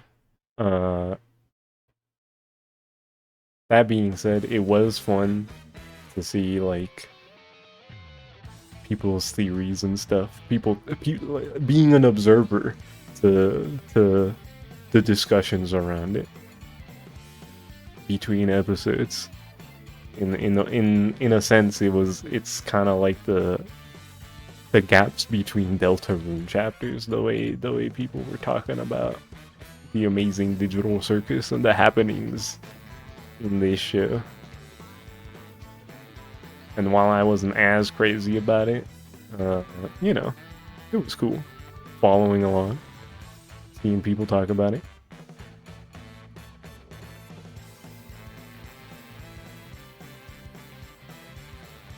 But yeah, it was pretty good, pretty good. I thought the finale was good. Funny having Gooseworks talking about, oh man, these certain episodes are going to be so divisive. And I can definitely understand why she said that a couple times. But, you know, the show was good. You know the rest of the 3x3? Probably. It's not that hard to figure out if you know how my brain works. Divisive overcame sped up redemption arc. Looks around.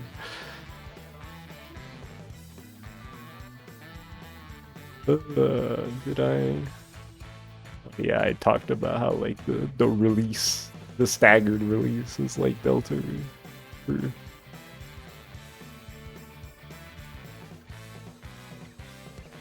Can't actually think of a fourth thing. Well, we're putting the main list on hold because it's time to go back to our favorite video game series. Star Fox. Why is it doing that? There we go. Yeah, Star Fox Zero next on the list. Y'all know how I feel about Star Fox Zero. I'm dying about this game. A few racist moments. Those moments are pretty funny, I gotta say. But yeah, Star Fox Zero is awesome. Playing this one's always a good time. I'm gonna die about this game. You know, as what is there to say that I haven't already said a million times before? I think the controls are good. People hate on them too much. It's not as dependent on the gamepad as people think. People calling it, oh, it's just 64 again, doesn't make sense because the levels are largely pretty different. Even the ones that are on the same planets have different bosses, level layouts, like things to do in them. Some of them are just in completely different vehicles, like Pachina being a Landmaster level partially, Zonus having the gyro wing. I played this game a few times since I started playing a bunch of Star Fox. Like I replayed it again after I streamed it recently. And I think I've come away with a bit of a hot take. Might be a hot take.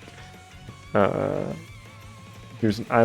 guess there's not that many people to yell at me about it to begin with, but I do believe I like Zonus in Star Fox Zero more than I like Aquas in Star Fox 64. That's the hot take that I realized the last time I played Zero.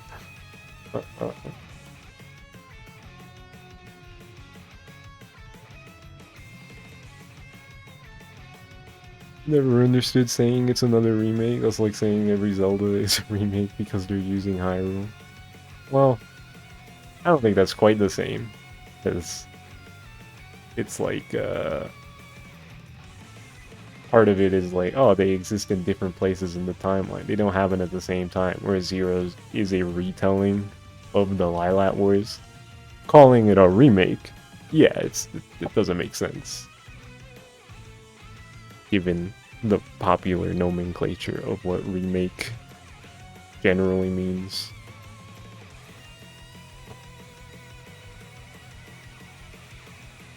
But yeah, Star Fox Zero is awesome. This game rules. It's my second favorite Star Fox games, if we're not counting every version of 64 as separate games. Yeah. Y'all know how I feel about this game. It's good. Everybody should play it. It gets too much hate.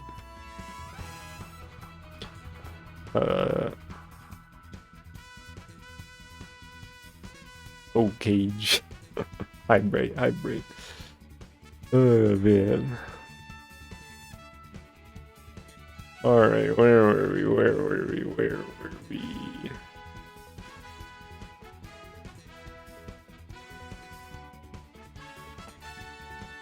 Next up on the list, we're back to anime. We're at the end of June, so you know, a bunch of anime. We've already hit a few of them, we're getting a few more. This time, we're getting Nippon Sangoku. Oh, is this the shortest review yet? 3 lines, as opposed to 4 lines from the previous shortest ones, I think. Zero Zonus over 64 Aquas is kind of brazy streamer. I told you it was a hot take. I don't think most people would agree with me because it's not like the gyroing isn't an on rails thing, and it's slow. But the last time I was playing Zero, I was like, wait, I like this level. This is awesome. I can see. That's my problem with Aquas and 64. It's not that I don't like the blue marine, it's that it's a darkness level, which generally speaking, I'm not the biggest fan of in a lot of games. Like, some games it's fine, like, if it's a horror thing, if it's doing it on purpose for the whole game, and I know what I'm getting myself into, or something like that one boss fight in Chapter 4 of Deltarune. I like that one. But generally speaking, I'm not crazy about darkness gimmicks. I don't hate Aquas as a level. It's fine. You know. But yeah, what were we talking about? Anime, Nippon Sangoku. It's a pretty cool war show. In like, it takes place in like a future Japan where everything got divided, and there's 3 factions fighting over control, and there's some pretty interesting stuff going on. I enjoyed it. It's a pretty good looking show, very interesting visual style. I will say, the show does look good generally speaking, but in like one of those last episodes, this fucking song, what's up, Ray? It's retro, it's awesome, everybody likes Super Mario World. Why did you bring attention to it? This song is funny. What was I saying? In like the last couple episodes, you're riding a bunch of horses, and it looks funny. Like the way they looked kind of motionless on top of the horse. Yeah, Kami, relax. I get it though. I get it. Yeah, this show is good. I almost didn't watch this show because I was already watching so many anime last season that I was like, if I'm not feeling it like that, I'm just not gonna watch it. But then Kami was gassing it up because Kojima was gassing it up, and I was like, okay, let me tap in. And it is good. It is good. I'm not mad about watching it.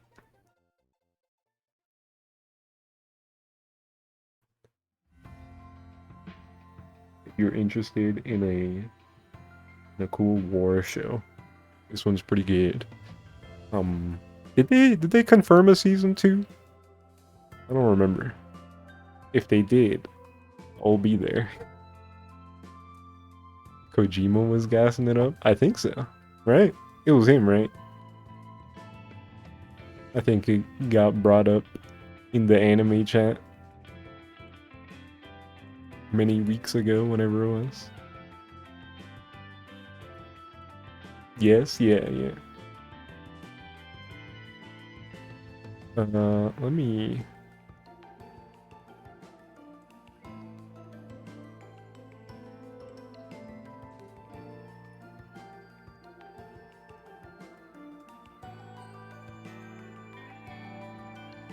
Okay.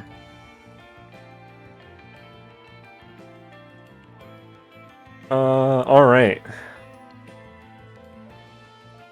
All right. Remember earlier when I was like, we're gonna shuffle a few things around, change the order of a few things a little bit for dramatic effect.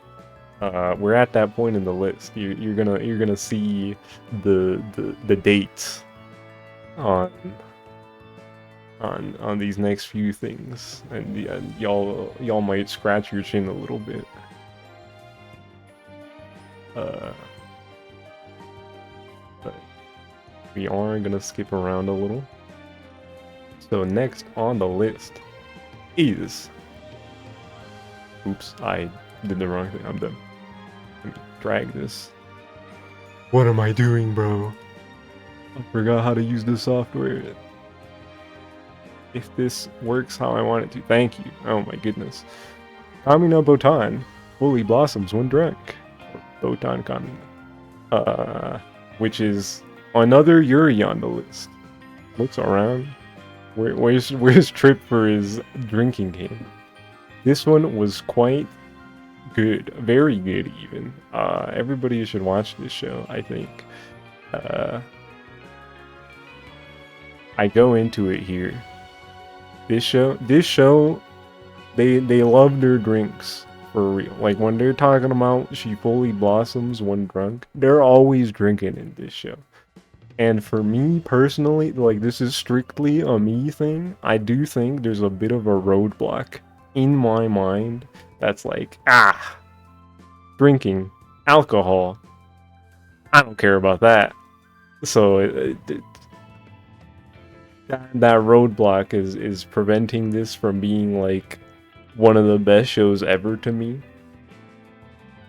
But like I said, it's just a me thing. This show is genuinely a really fantastic romance series. Like the romance is still written really well.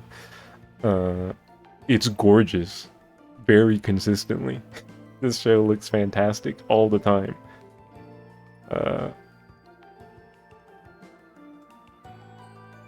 If you are a real sipper, this is the show of a lifetime. Yeah, I could imagine. Like in many ways, you might see this show and be like, it's Yuri. The girl has pink hair. There's like multiple couples in this show. This show is so for Hugo. But I think it'd be more apt to say this is a commie show. They also love like referencing pop culture stuff. They're making movie references all the time. Like they're mentioning directors. It's like I'm not the movie buff like that, so those kind of fly over my head a little bit. It falls flat for me a bit. But Kami, I know Kami was in there. Like, dude, this is the best fucking show ever.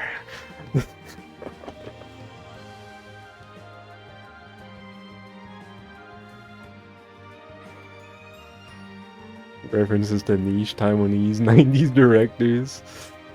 Yeah.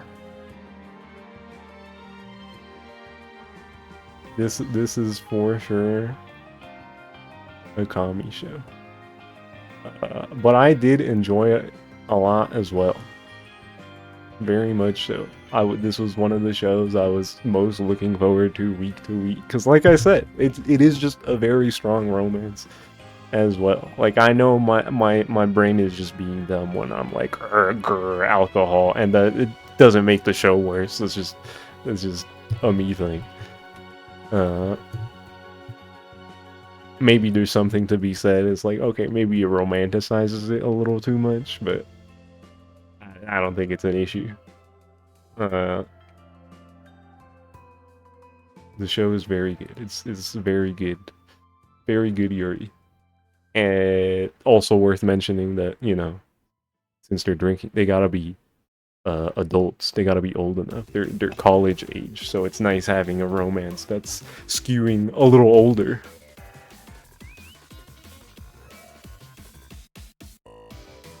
So I don't want to watch another round. I get it. I see what you did there. If there were a season 2, I would want to watch it, actually. Like, it's going on the square. It's going on the square. Let's put it that way. Like, even in spite of the roadblock in my mind, like, it's that good.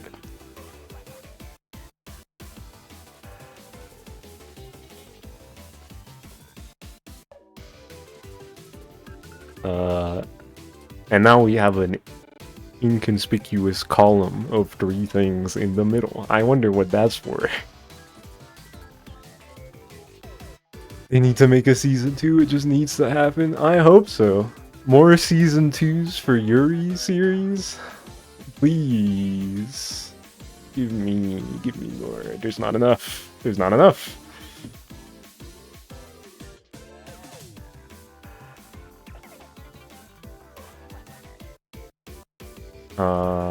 Okay, where were we?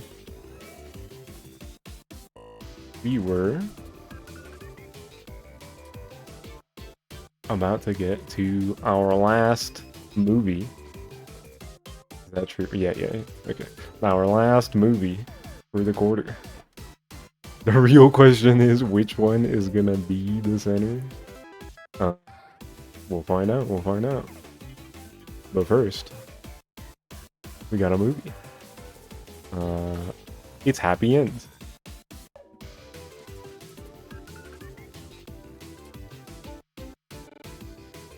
Another good movie for the books. I had to host this one for the movie night. This Kami couldn't make it. But I quite enjoyed it. Looks like Kami. Why Bray keep getting mad at people today? Whoa. But yeah, this is a movie about like this is another one of those a little relevant, kind of on the nose movies about surveillance and stuff that could happen in the near future with like security systems that are a little too invasive. It was more multicultural than I would have expected out of like one of these Japanese life movies as well. That was also pleasant surprise.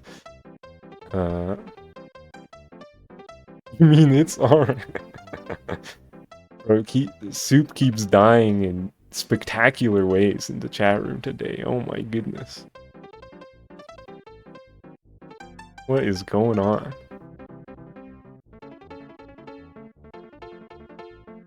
You don't see how an AI-powered surveillance state is relevant to you at all? Can I explain it? Well, you see, there's this thing called ChatGPT. And many AI algorithms like it that are destroying everything. And yeah, we should blow them up. I cut a lot of the middleman there about the explanation. The end of the story is that we need to blow them up. You know about ChatGPT? You talk to her every day. Oh my god, bruh.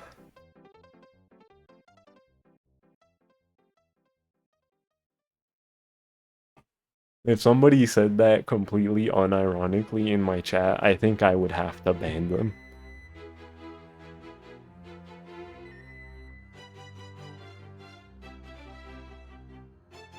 You're sending one of the T-Rexes to Kami.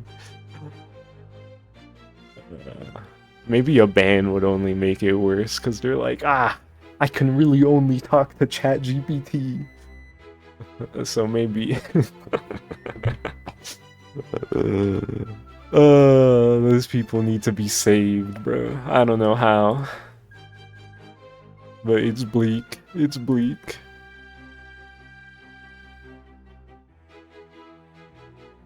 Scary times, yeah.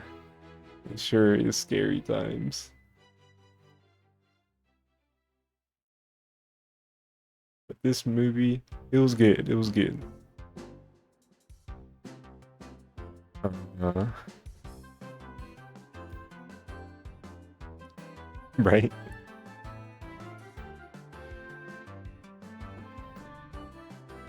Let me drink some water.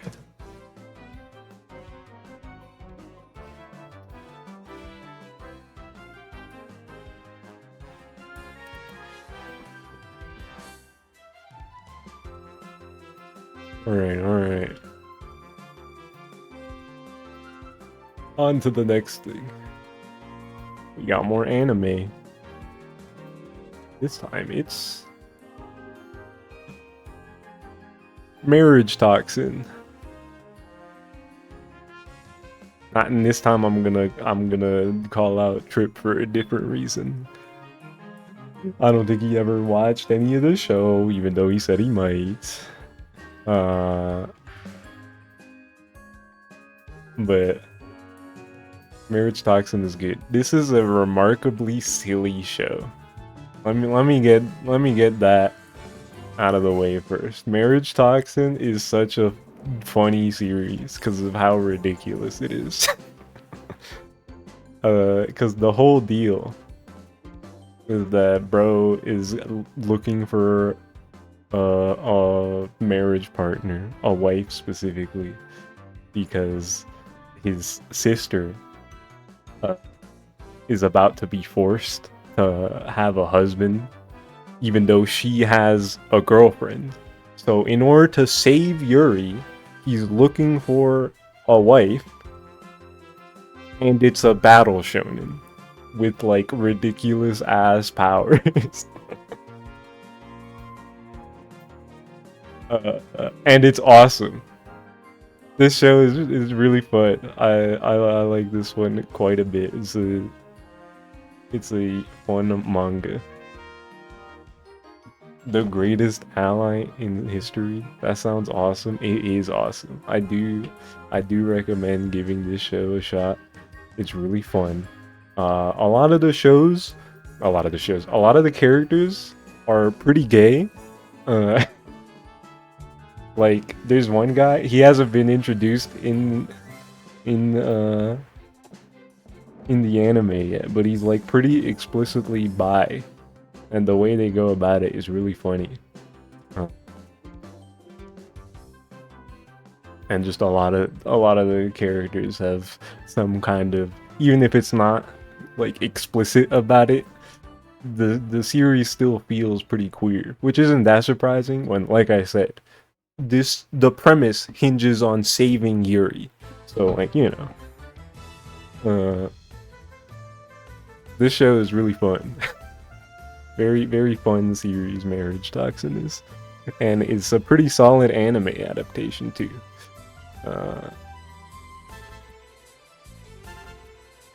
I enjoyed it quite a bit.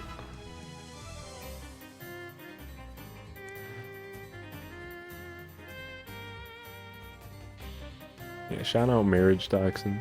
It's very cool. It's very cool.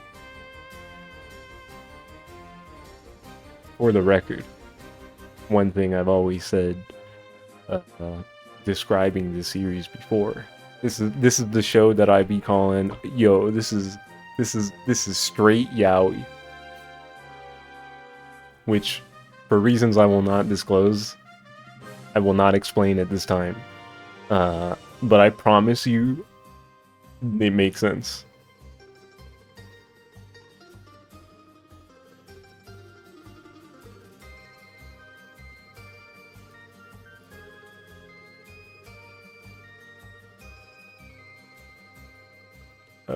Yeah.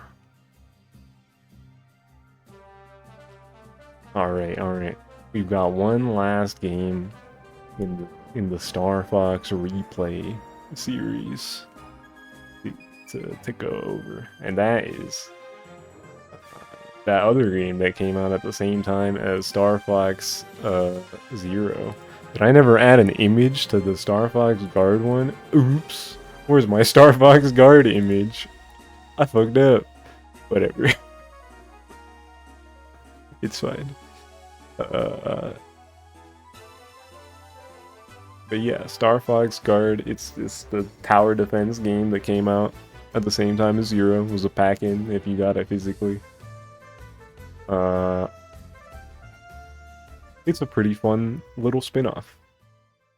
You know, you got your cameras on the gamepad, you tab between them, you shoot a bunch of guys. Unlike Star Fox Zero, this is the game that actually kind of needs the gamepad or some kind of second screen in order to manage the cameras.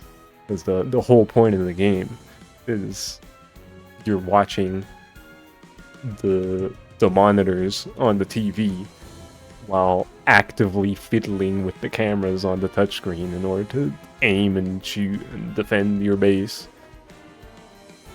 at the same time. And I don't think it would really work as well as a single screen experience. It'd be a lot more frustrating and difficult to manage for a few reasons. Like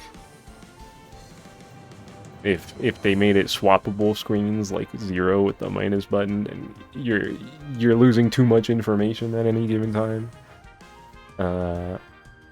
or having to swap between the cameras would be annoying. Something about it wouldn't really work as well without a touchscreen as a secondary screen. But it's pretty good, and I think it fits in pretty nicely as a spin-off in the franchise. It's not super long, and it has some cool online features that I actively kind of regret not playing more when the game first came out, because I didn't really mess with it, and now replaying it recently, I'm like, ah shit, Wii U Online is dead. I can't really engage with any of the cool online stuff because there is no way to, which is a damn shame.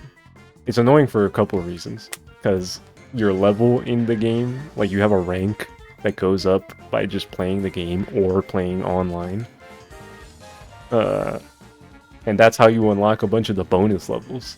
But without the online, you just kind of have to grind out the single player, and I haven't gone out of my way to do that, so I haven't even played all the offline bonus stuff. And the online itself is pretty cool, because you can just make your own enemy formations and challenge other enemy formations from other players on every map in the game. So there's like a lot of variability to get out of this game. Pretty nifty. And unfortunately, I barely engage with that stuff at all. I missed out a bit of Star Fox Guard stuff. But the single player is still pretty fun to go through. Good variety of bots. You can unlock some different camera types to do different things. I like it. Star Fox Guard. Pretty fun, pretty fun.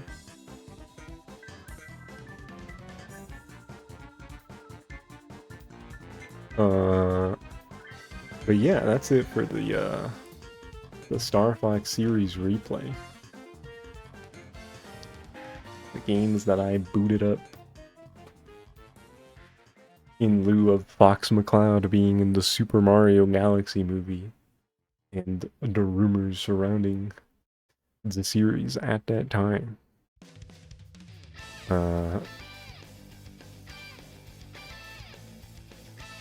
But with that out of the way, we've reached the last few items of our quarter 2 2026 media roundup thing. We got a few things left. I did allude to the fact that well, not even allude, I explicitly mentioned that we moved stuff around for dramatic effect. Looks at the conspicuously shaped column of 3 items on the 3x3 on the screen. So now we're going back in time a little to like a week before June ended. To the last few things on this list. And let's start with the first thing that happened this week, or that week, being the end of season 1 of Witch Hat Atelier. Which, as many of you know, I was waiting for this anime for years. Ever since I first started reading this series, I was like, dude, this shit would be so awesome animated. So for a long time, I was hoping it would happen. It'd be a good adaptation. And here we are in the big 26. We finally got here after 2 years of seeing the anime, I think, which was itself 2 years after the anime was announced. So like 4 years ago is when this anime got announced. And I started reading the manga like 7 years ago, so it's been a long time coming. And I gotta say, they delivered. This series is awesome, and everybody should watch it. Gorgeously animated. The music is great, the voice acting, everything about it looks and sounds fantastic. The way they added and changed certain things here and there, like in early episodes 1 and 3 are particular standouts where they added some extra scenes that weren't there in the manga and changed a couple things around that let the emotions hit even more than they used to before, on top of it just being animated with an accompanying score.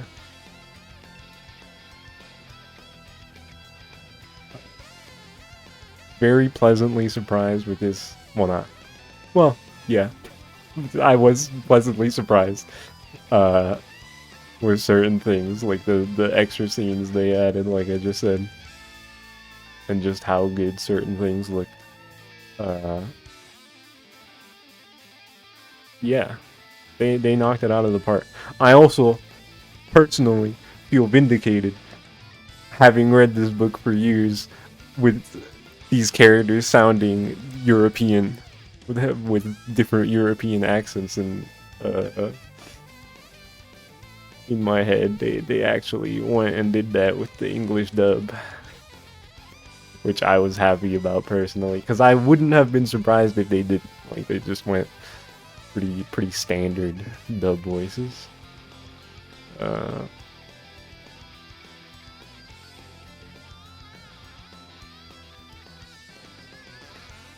Dub did sound pretty good from what you've heard. It's a great dub, for sure. Very happy about that. Great adaptation, great dub. Can't wait for season 2. Everybody should read the book. I mean, if you watch season 1, like that cliffhanger off of at the end of the season, oh my goodness, what a place to end the show.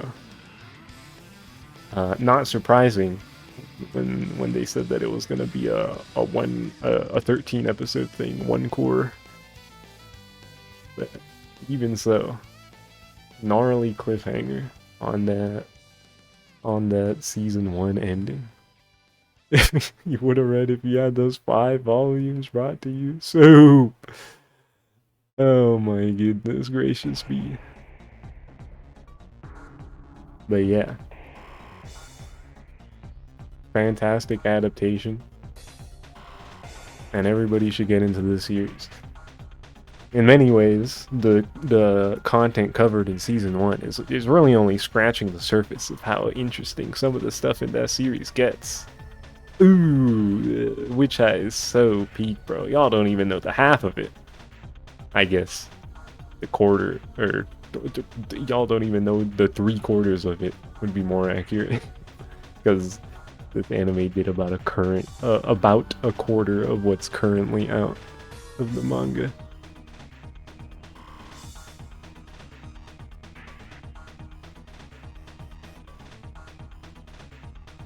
Sister did come back this week, but your mom said she boxed those volumes up because of moving.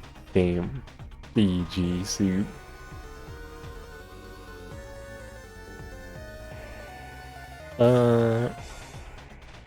But yeah. Soup, chill. It's gonna be okay, Soup. We're gonna get you those books to read. You know, it's funny. I did go into like whatever quarter that this show was gonna end up in, like in the event that the entire adaptation was fantastic, and it is incredible adaptation. Like I keep saying, I still think about episode 5. Episode 5 is one of the best episodes of an anime I've ever seen in my life. Oh my goodness, that shit was peakaroni. But yeah, in the event that the whole season ended up being like really high quality, a great adaptation, I was kind of going into whatever quarter this show ended up being a part of for this 20 media roundup thing as like, GG's to everything else. Y'all get to fight for the outside. But in a turn of events, it's not in the middle.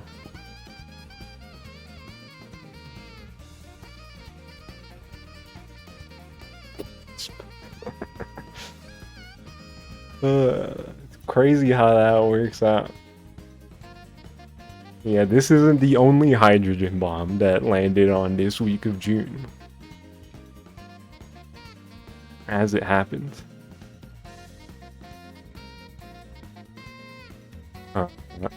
But speaking of, let's get to the next one. Being on that Wednesday, we got... You wonder, eh? We got Deltarune, Chapter 5. Which, that Nintendo Direct, June 9th, they were like, Toby Fox is here to announce Deltarune is coming out. Well, Chapter 5 is coming out in just a couple weeks. And yeah, Chapter 5 is pretty freaking awesome. Toby Fox does it again. Narratively speaking, I mentioned it here. It's not quite what I expected. I did think after what happens in chapters 3 and 4, I won't get into spoilers, don't worry. Don't worry anybody if y'all haven't played this. I got you, Kami.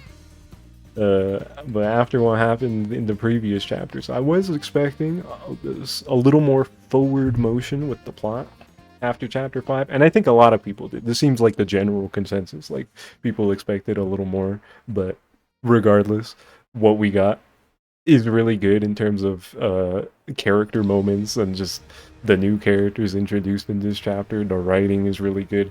Gameplay is probably the best gameplay like we've seen in the whole game, both in the overworld traversal and like some of the fights in this chapter. The secret boss is really sick. The chapter boss is kind of crazy. This chapter is kind of sick. And I'm kind of I've been wrestling in my head whether I like chapter 4 or 5 more. Because before, chapter 4 was my favorite. Now I'm like, ooh, it's really close. I think I do still prefer chapter 4, narratively. I think that one's stronger to me from a story perspective and puts it a little higher. But the good in chapter 5 is like, wow, they were cooking. The big gimmick of this chapter, bro, it's so heat. It's so cool. I couldn't believe my eyes when that happened, bro. And I was like, what? You're telling me I'm doing all this in Deltarune?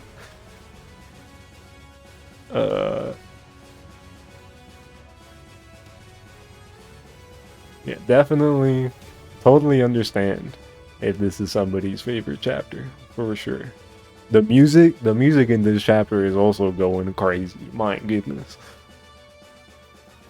I've had some of those tracks on repeat a little too much lately. That shit is gas. And I'm excited to play this on stream soon. I keep saying I won't wait too long this time. I promise.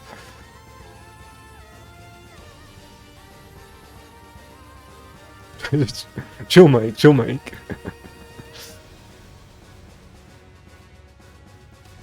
But yeah, Deltarune, Chapter 5. Incredible stuff. Incredible stuff. You were trying to pick the least spoilery lyric? I see, I see. Final egg room had you in your feelings. That egg room is very interesting. I didn't mean to gasterism there, but you know. It's cool, it's cool. Yeah, Deltarune Chapter 5 is awesome. And I can't wait for more. Crazy that there's only 2 chapters left. Sophie's gonna lock you out of more content. GG, Mike. Brother.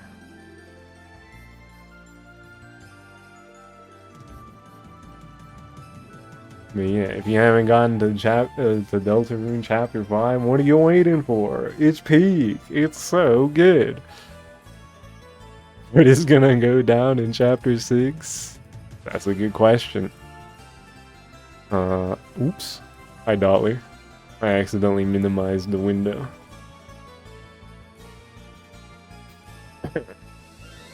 Speaking of the window. Looks so weird route. If I speak, I'm in big trouble. That's spoilers. But, yeah. Deltarune Chapter 5. It's going. It's going here. Which, whether y'all saw it coming, you know, good chance, good probably. Perhaps, possibly. Leaves one more thing. Least surprising middle square ever. Looks around. We got some Star Fox. And yeah, it's in the middle. It's in the middle. This is the last thing on the list.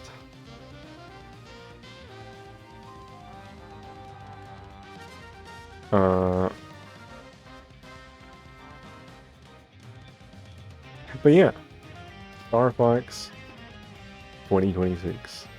The new version of Star Fox 64 for the Nintendo Switch 2.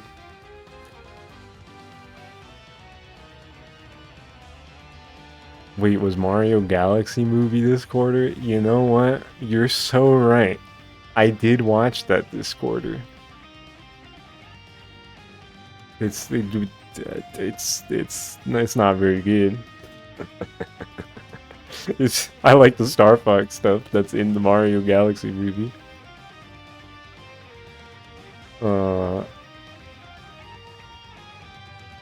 Yeah, Mario Galaxy, whatever, who cares about that? Whatever. I watched the cam rip, that barely counts. Anyway, let's get to the star of the show.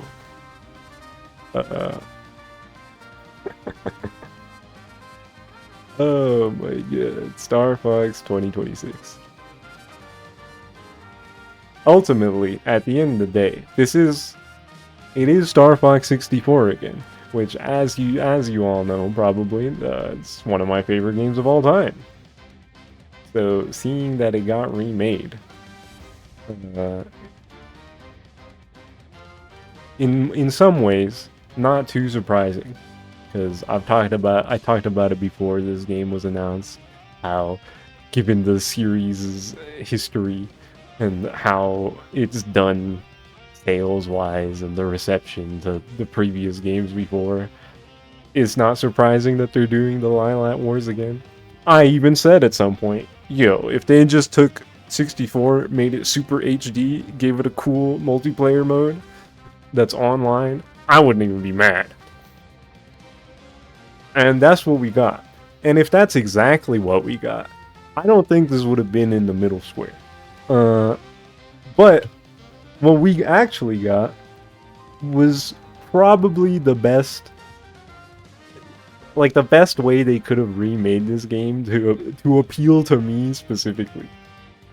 Because they really did things I would not have guessed, between like sprucing up, adding way more story stuff with the mission briefings between the levels, all the extra lore with the holo viewer, just a completely new direction with the voice acting and dialogue in a way that I think works pretty well. Thank you, Velen. Yeah, Velen, they cooked with this one. For sure. They knocked it out of the park. Not only is the foundation of the game still Star Fox 64, which is one of the coolest games ever, but it looks fucking beautiful. It sounds amazing. There's so much extra stuff, narratively speaking, that I would go as far as to say that this is the best Star Fox story in the series now. I don't know if that's a hot take. Might be, because people like Assault Story, which is the only one that's like a narrative point A to point B. You know, that's like the only one that has a real focus on story more than the rest of them. I guess that's not true. There's Command, which has branching paths, but that one's not good. So, you know, in terms of being a good story, I think Star Fox 26 just does it so well, even in spite of the branching paths. Like, Falco goes through a bit of a development. He gets nicer as the game goes on. In the true ending, he goes from beefing with Fox, being their leader, to calling him boss. The way they handled Fox and Slippy's characterizations in this game, where Fox, he was kind of like a stoic, like, I'll get the job done kind of guy before, which isn't very interesting, but now he actually has, you know, he has beef with Pepper. He gets annoyed when people compare him to James. He's kind of a dick to all the bosses. It's awesome.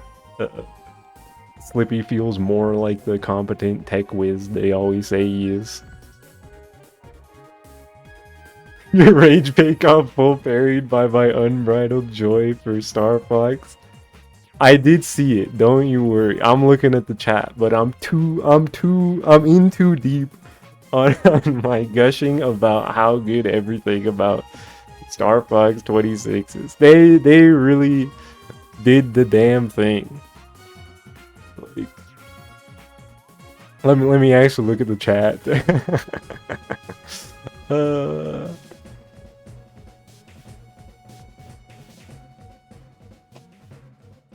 Seeing people on this game after never touching the series and seeing it described as having a friction that's not present in modern Nintendo. That's your arcade code. What's up, admin? What's up, admin? Grango Pilot sounds bad, but Witch Hat in the middle. Man. Picking Grango Pilot for that is crazy, because he's like, that's, I talked about it pre-release, but a swarm of lowly flies is like one of my favorite lines in this game, bro. It's so funny. I love how he delivers that. Yeah, sure, some of the bosses definitely have weaker deliveries, like the guy after you do the good route in Corneria. The original, "You'll never defeat Andros." That one's just better than like the new line. Same goes for like "I can't stop it" in Macbeth. Some of the lines are just a little weaker in that regard. but it's such a small thing. Like, it applies to so few of the lines in the game to me. Like, most of the lines are just different in a way that's good, that I just don't really care about the differences. Obviously, the original's still there, and it still has value, because remaking a game doesn't erase the value of the game that's being remade. So they're both valid interpretations of the story, and you can like one more than the other. But fuck, dude, the way they integrated the lore and extra juiciness to the world building and characterizations, it's peak! It's peak! I'm making too much sense. Let's relax.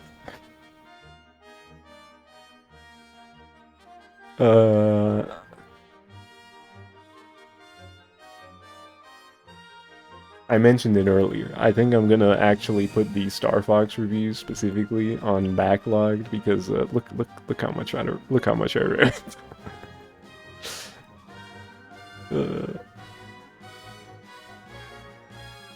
This is almost 1,000 words.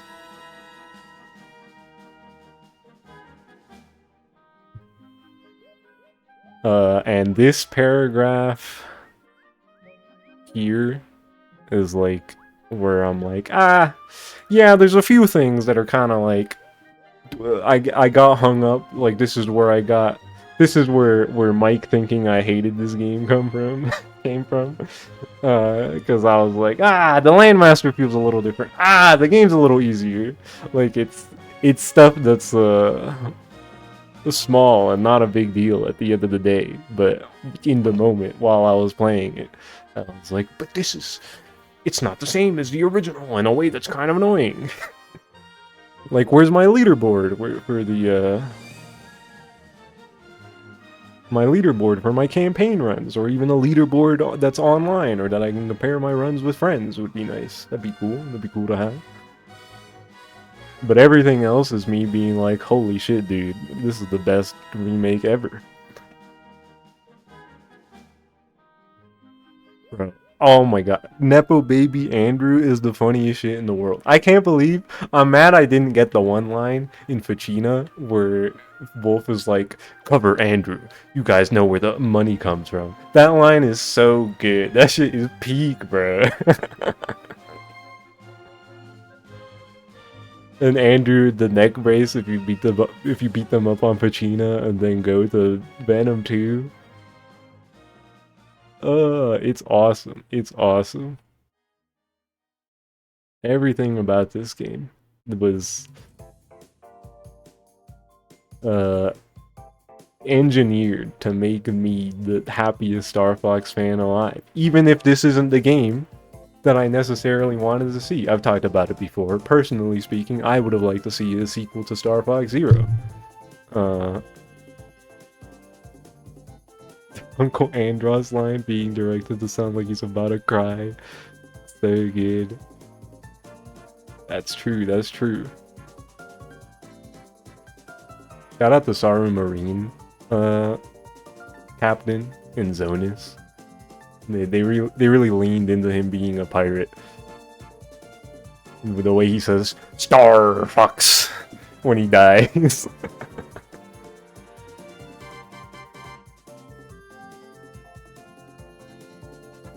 Rob64 being like a really charming guy whenever he gives you stuff in this game is something I wouldn't have expected them to do. But every time he was like, do your best, Star Fox. Stay cool, Star Fox. On Solar, like I love that guy. Shout out Rob64.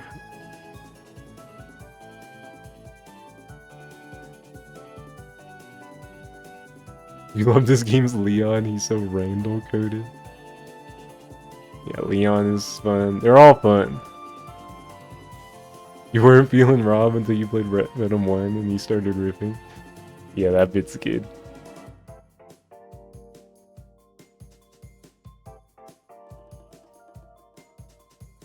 Falco rubbing off on Rob. Yeah, Star Fox. On God, give Valen all the money. Yeah, I need them. I need them to make another game with this kind of energy. I need that so bad. Please. An original Star Fox game with this kind of production.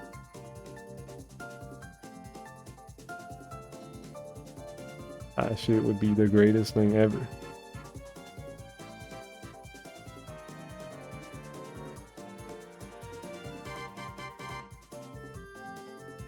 But yeah. Shout out Star Fox for the Nintendo Switch too.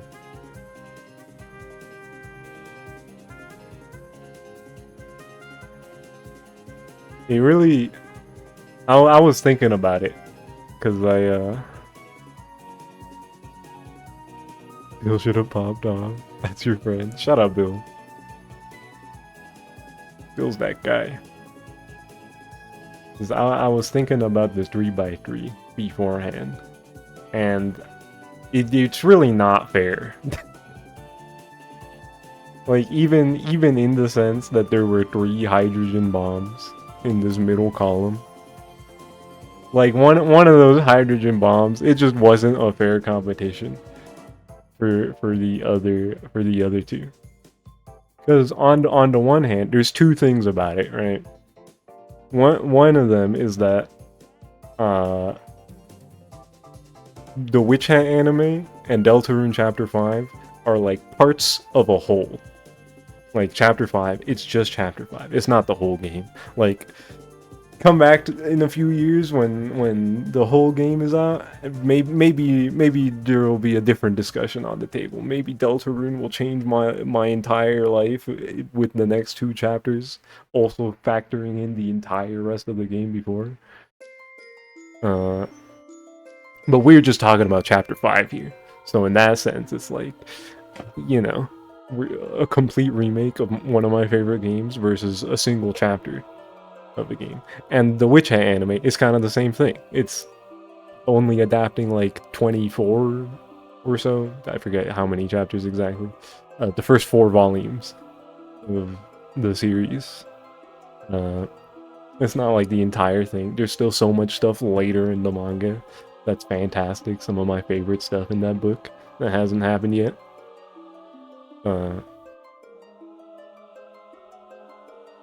So even though that both Witch Hat Season 1 and Deltarune Chapter 5 were in fact hydrogen bombs that at many other points in time would have easily gotten the center square, it just wasn't a fair competition. It's that on top of the fact that, like, if you were to like examine my brain and pull out a strand that was like a string of the things I've fixated on in my life, from most recent, and like the more you pull, you get things that I got fixated on a longer time ago. And it's like Star Fox, between these 3 things, it's just the grip it has on me is too strong.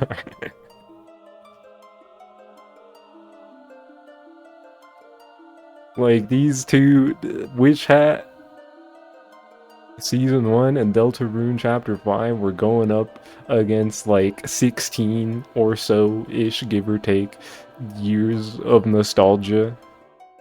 And me also like replaying the entire series again and like getting really into it. I talked about it before, how over time after Zero, with all the reception to that game and just not having a game other than Starlink, I kind of fell out of love with it a little bit. But it just all came back within the past few months. This fight just wasn't fair.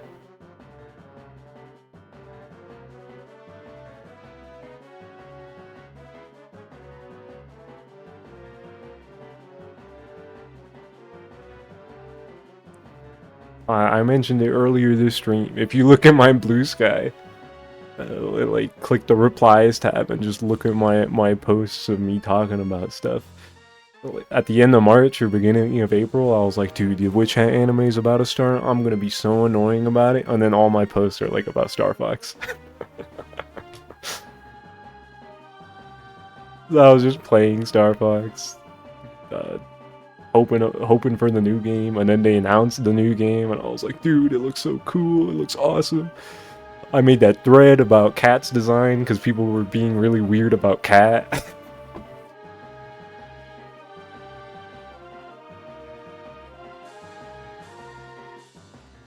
Oh my god, I haven't even talked about the multiplayer.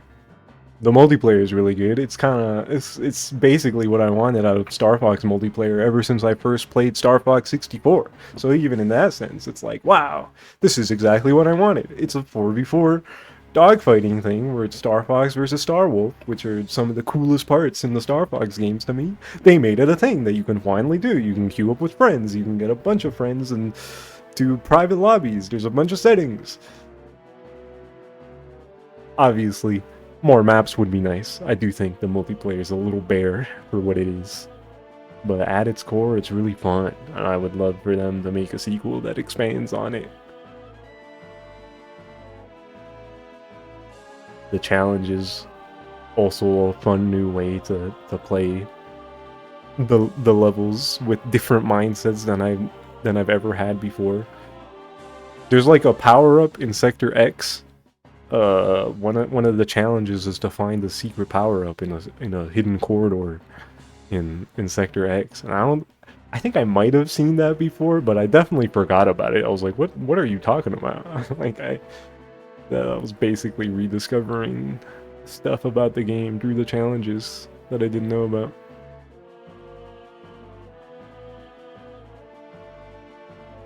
You have to wonder what a sequel looks like from them. Like, is Villain comprised of arcade sickos? That's a good question.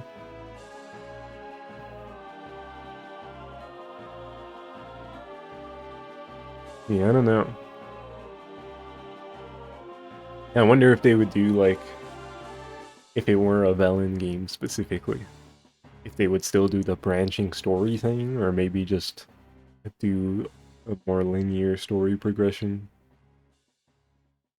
for the sake of maybe doing more stuff with the story. I think that's one thing about having branching paths in Star Fox that's kind of disadvantageous for making an interesting story, because it works better if there's just a one bad guy at the end. Like Star Fox 64, it's simple. You're going up against Andross's forces, so the branching paths is just like dealing with Andross's forces in different ways. Whereas it's not super conducive to doing like linear story progression where like dramatic things can happen in a linear story. Because what do you do if you go to a different planet?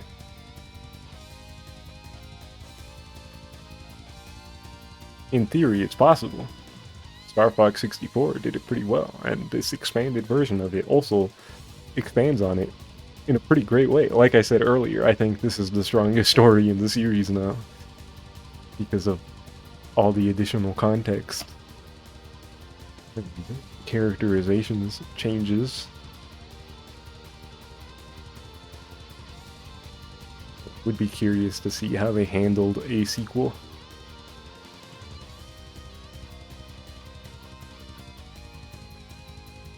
Hard route being recontextualized as the sneaky route warps having context now. Yup.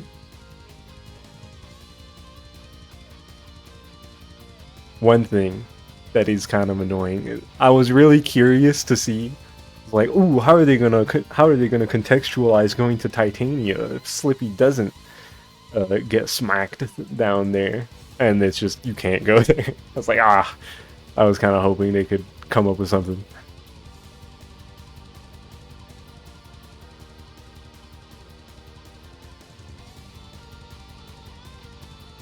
Not the big Titania controversy. That's like one of the few things that's a little that's on the disappointing side to me. It's ultimately not that big a deal, so you know. The rest of the game is so good.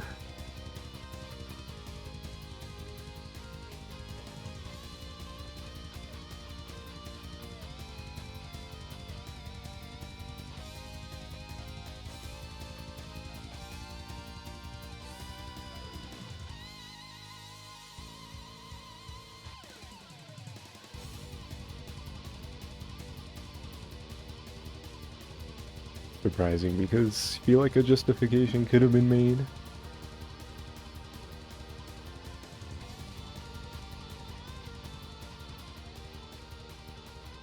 Yeah, I don't know. I guess they really wanted to emphasize the whole, like, not even Andros has tried doing anything with this planet. It's literally just dangerous. So I guess there isn't really too much uh, to do there.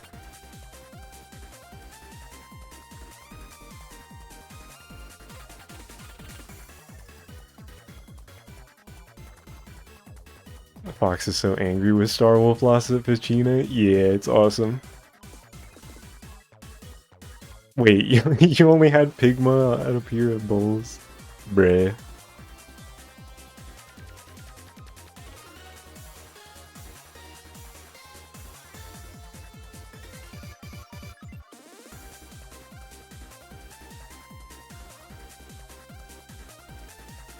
You know, one other thing I wanted to talk about, unrelated to Star Fox.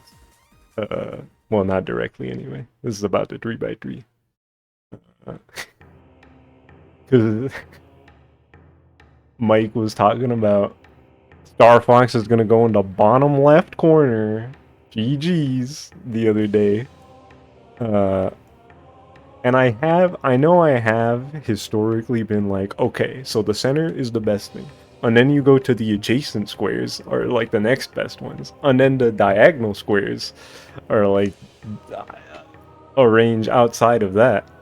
And if you really want to get a granular, there's like a clockwise thing going on. So it's like the top square and then the right square and then the blah blah blah.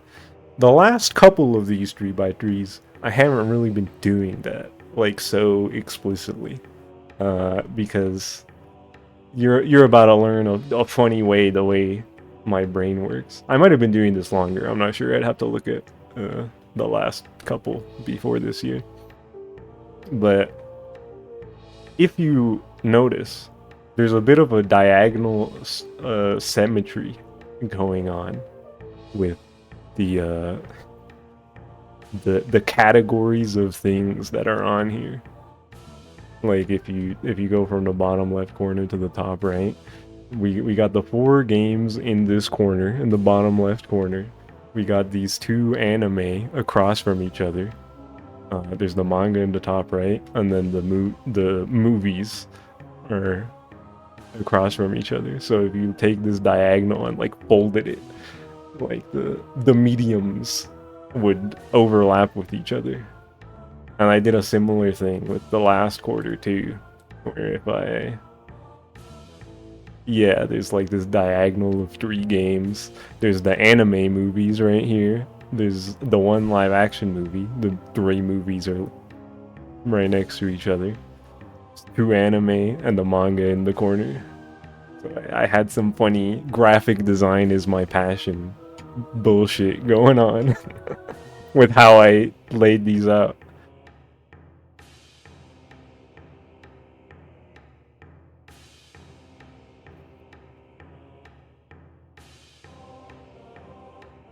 There's a smidge of the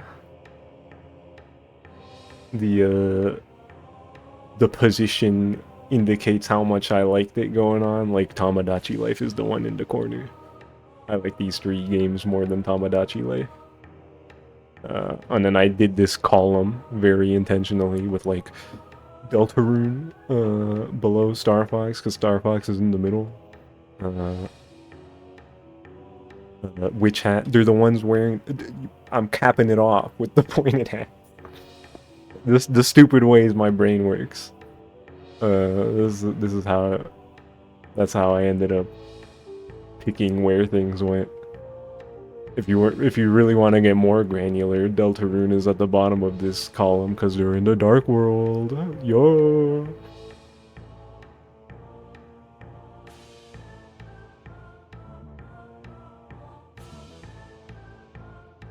Deltarune. Oh man. But yeah. Probably not not very surprising that Star Fox did end up being the one in the middle. I was kind of ruminating about it for a bit though. I was like,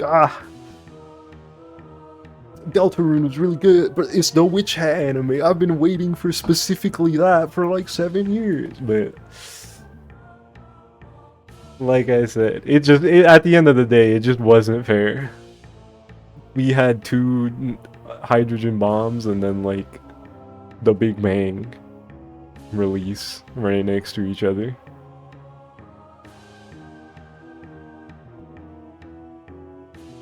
Mina's on the left because the spark towers suck? No. False. I'm disagreeing with you. Not too much. I guess which side these were symmetrical on didn't really matter. Like it could have been Mina on the right, Tomodachi down here.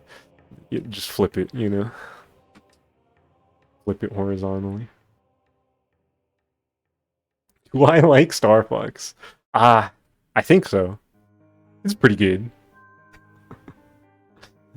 I think you could say that I like Star Fox a little bit.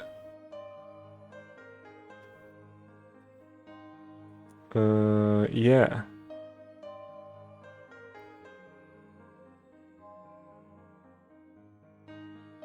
No, yeah, Star Fox for the Nintendo Switch 2. I love that game. It's very good. I think I can confidently say that it's my new favorite version of 64, which means that it goes Switch 2, Star Fox, Star Fox 64 for the Nintendo 64, and then Star Fox 64 3D. 64 3D. I think I would probably like I would put 64 3D higher if it was like a home console game. But it's a 3DS game and I just prefer playing games. You know, sitting like at a TV or monitor or something.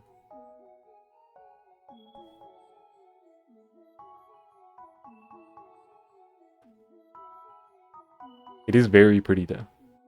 On playing that on the 3DS, it looks very nice. But it's no Star Fox 26 though.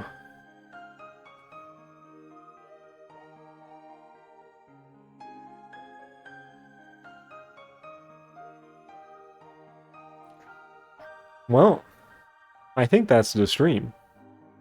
It's been 3 hours. Spent a lot of time talking about stuff. Got our 3x3.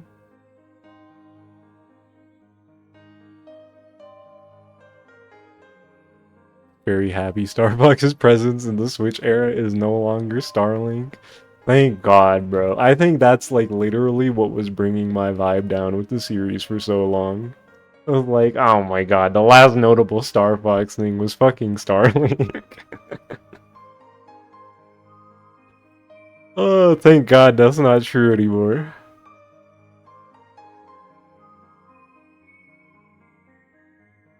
I really hope they deliver on a sequel.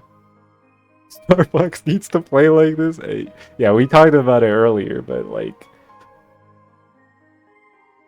those people are crazy. I can't believe people genuinely say that with their whole chest. Just tell me to blow my brains out, bro.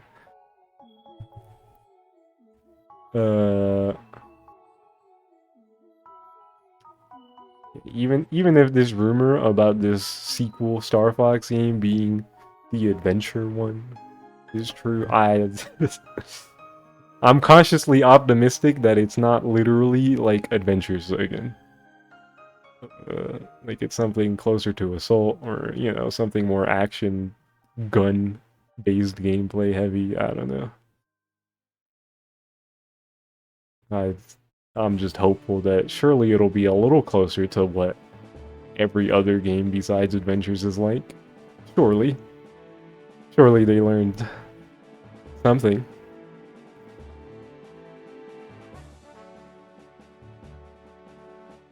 Oops. Yeah, I am also curious if they would keep the same style or if it's like, if it's for real a completely different type of game, if it's even gonna be like, if it's a different studio, like what's going on with that? I guess time will tell. We'll see, we'll see. But I am hopeful that the next that Star Fox will be back for real and it'll be awesome.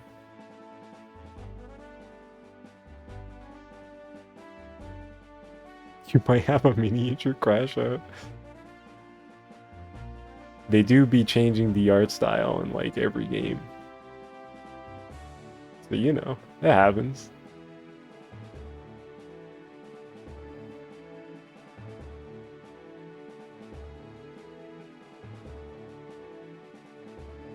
But yeah, we got our 3x3 here.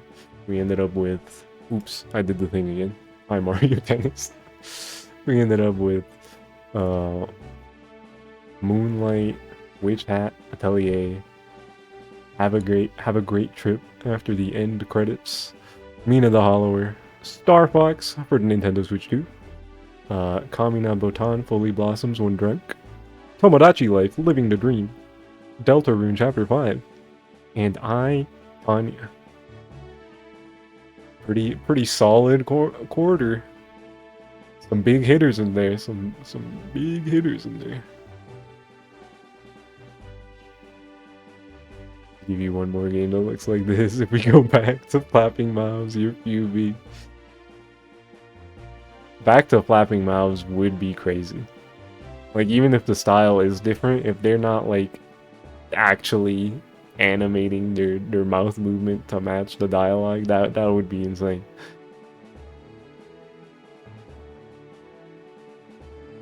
GG Xenoblade DE Switch 2? Oh yeah, you did say that, didn't you? I mean, Xenoblade DE is awesome, but a couple things. One, I haven't beaten that. Two, I don't think it's different enough to have warranted being on this list anyway, so it wouldn't have made it. Like, the Ether Jet is awesome, but like, it's not that crazy of an addition. Low-key, Xenoblade 2 DE might be like a stronger contender for this sort of thing. That shit might go crazy. The upgraded visuals. Commissions get middle square? Mike? Aga check?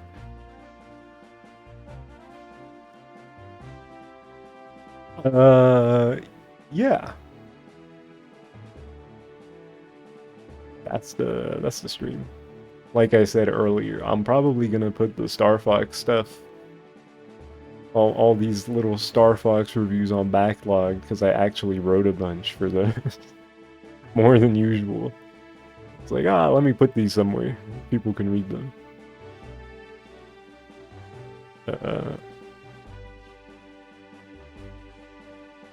Because this shit means something to me, man.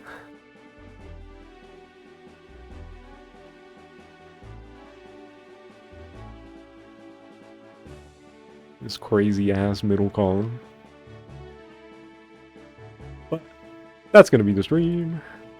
Let me find somebody to raid. And then send y'all on your way.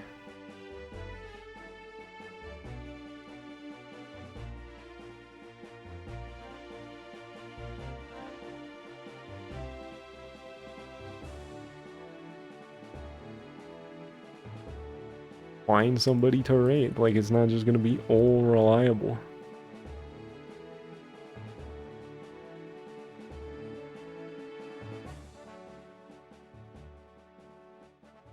As for the next stream, like I've said before, I may or may not get to Deltarune. Sooner rather than later. I might just start that on Wednesday.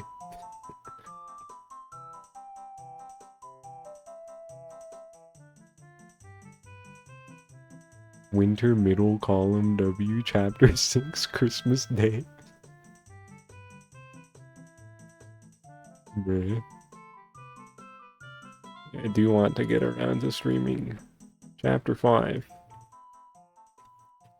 So we might just do that.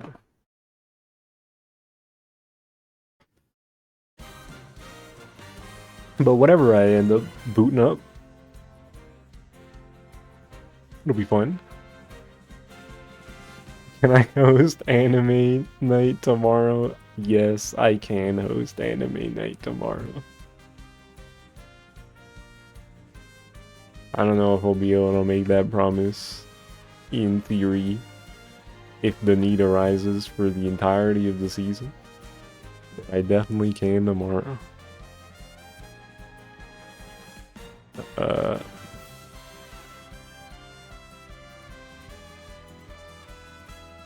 You only need this week. Gotcha.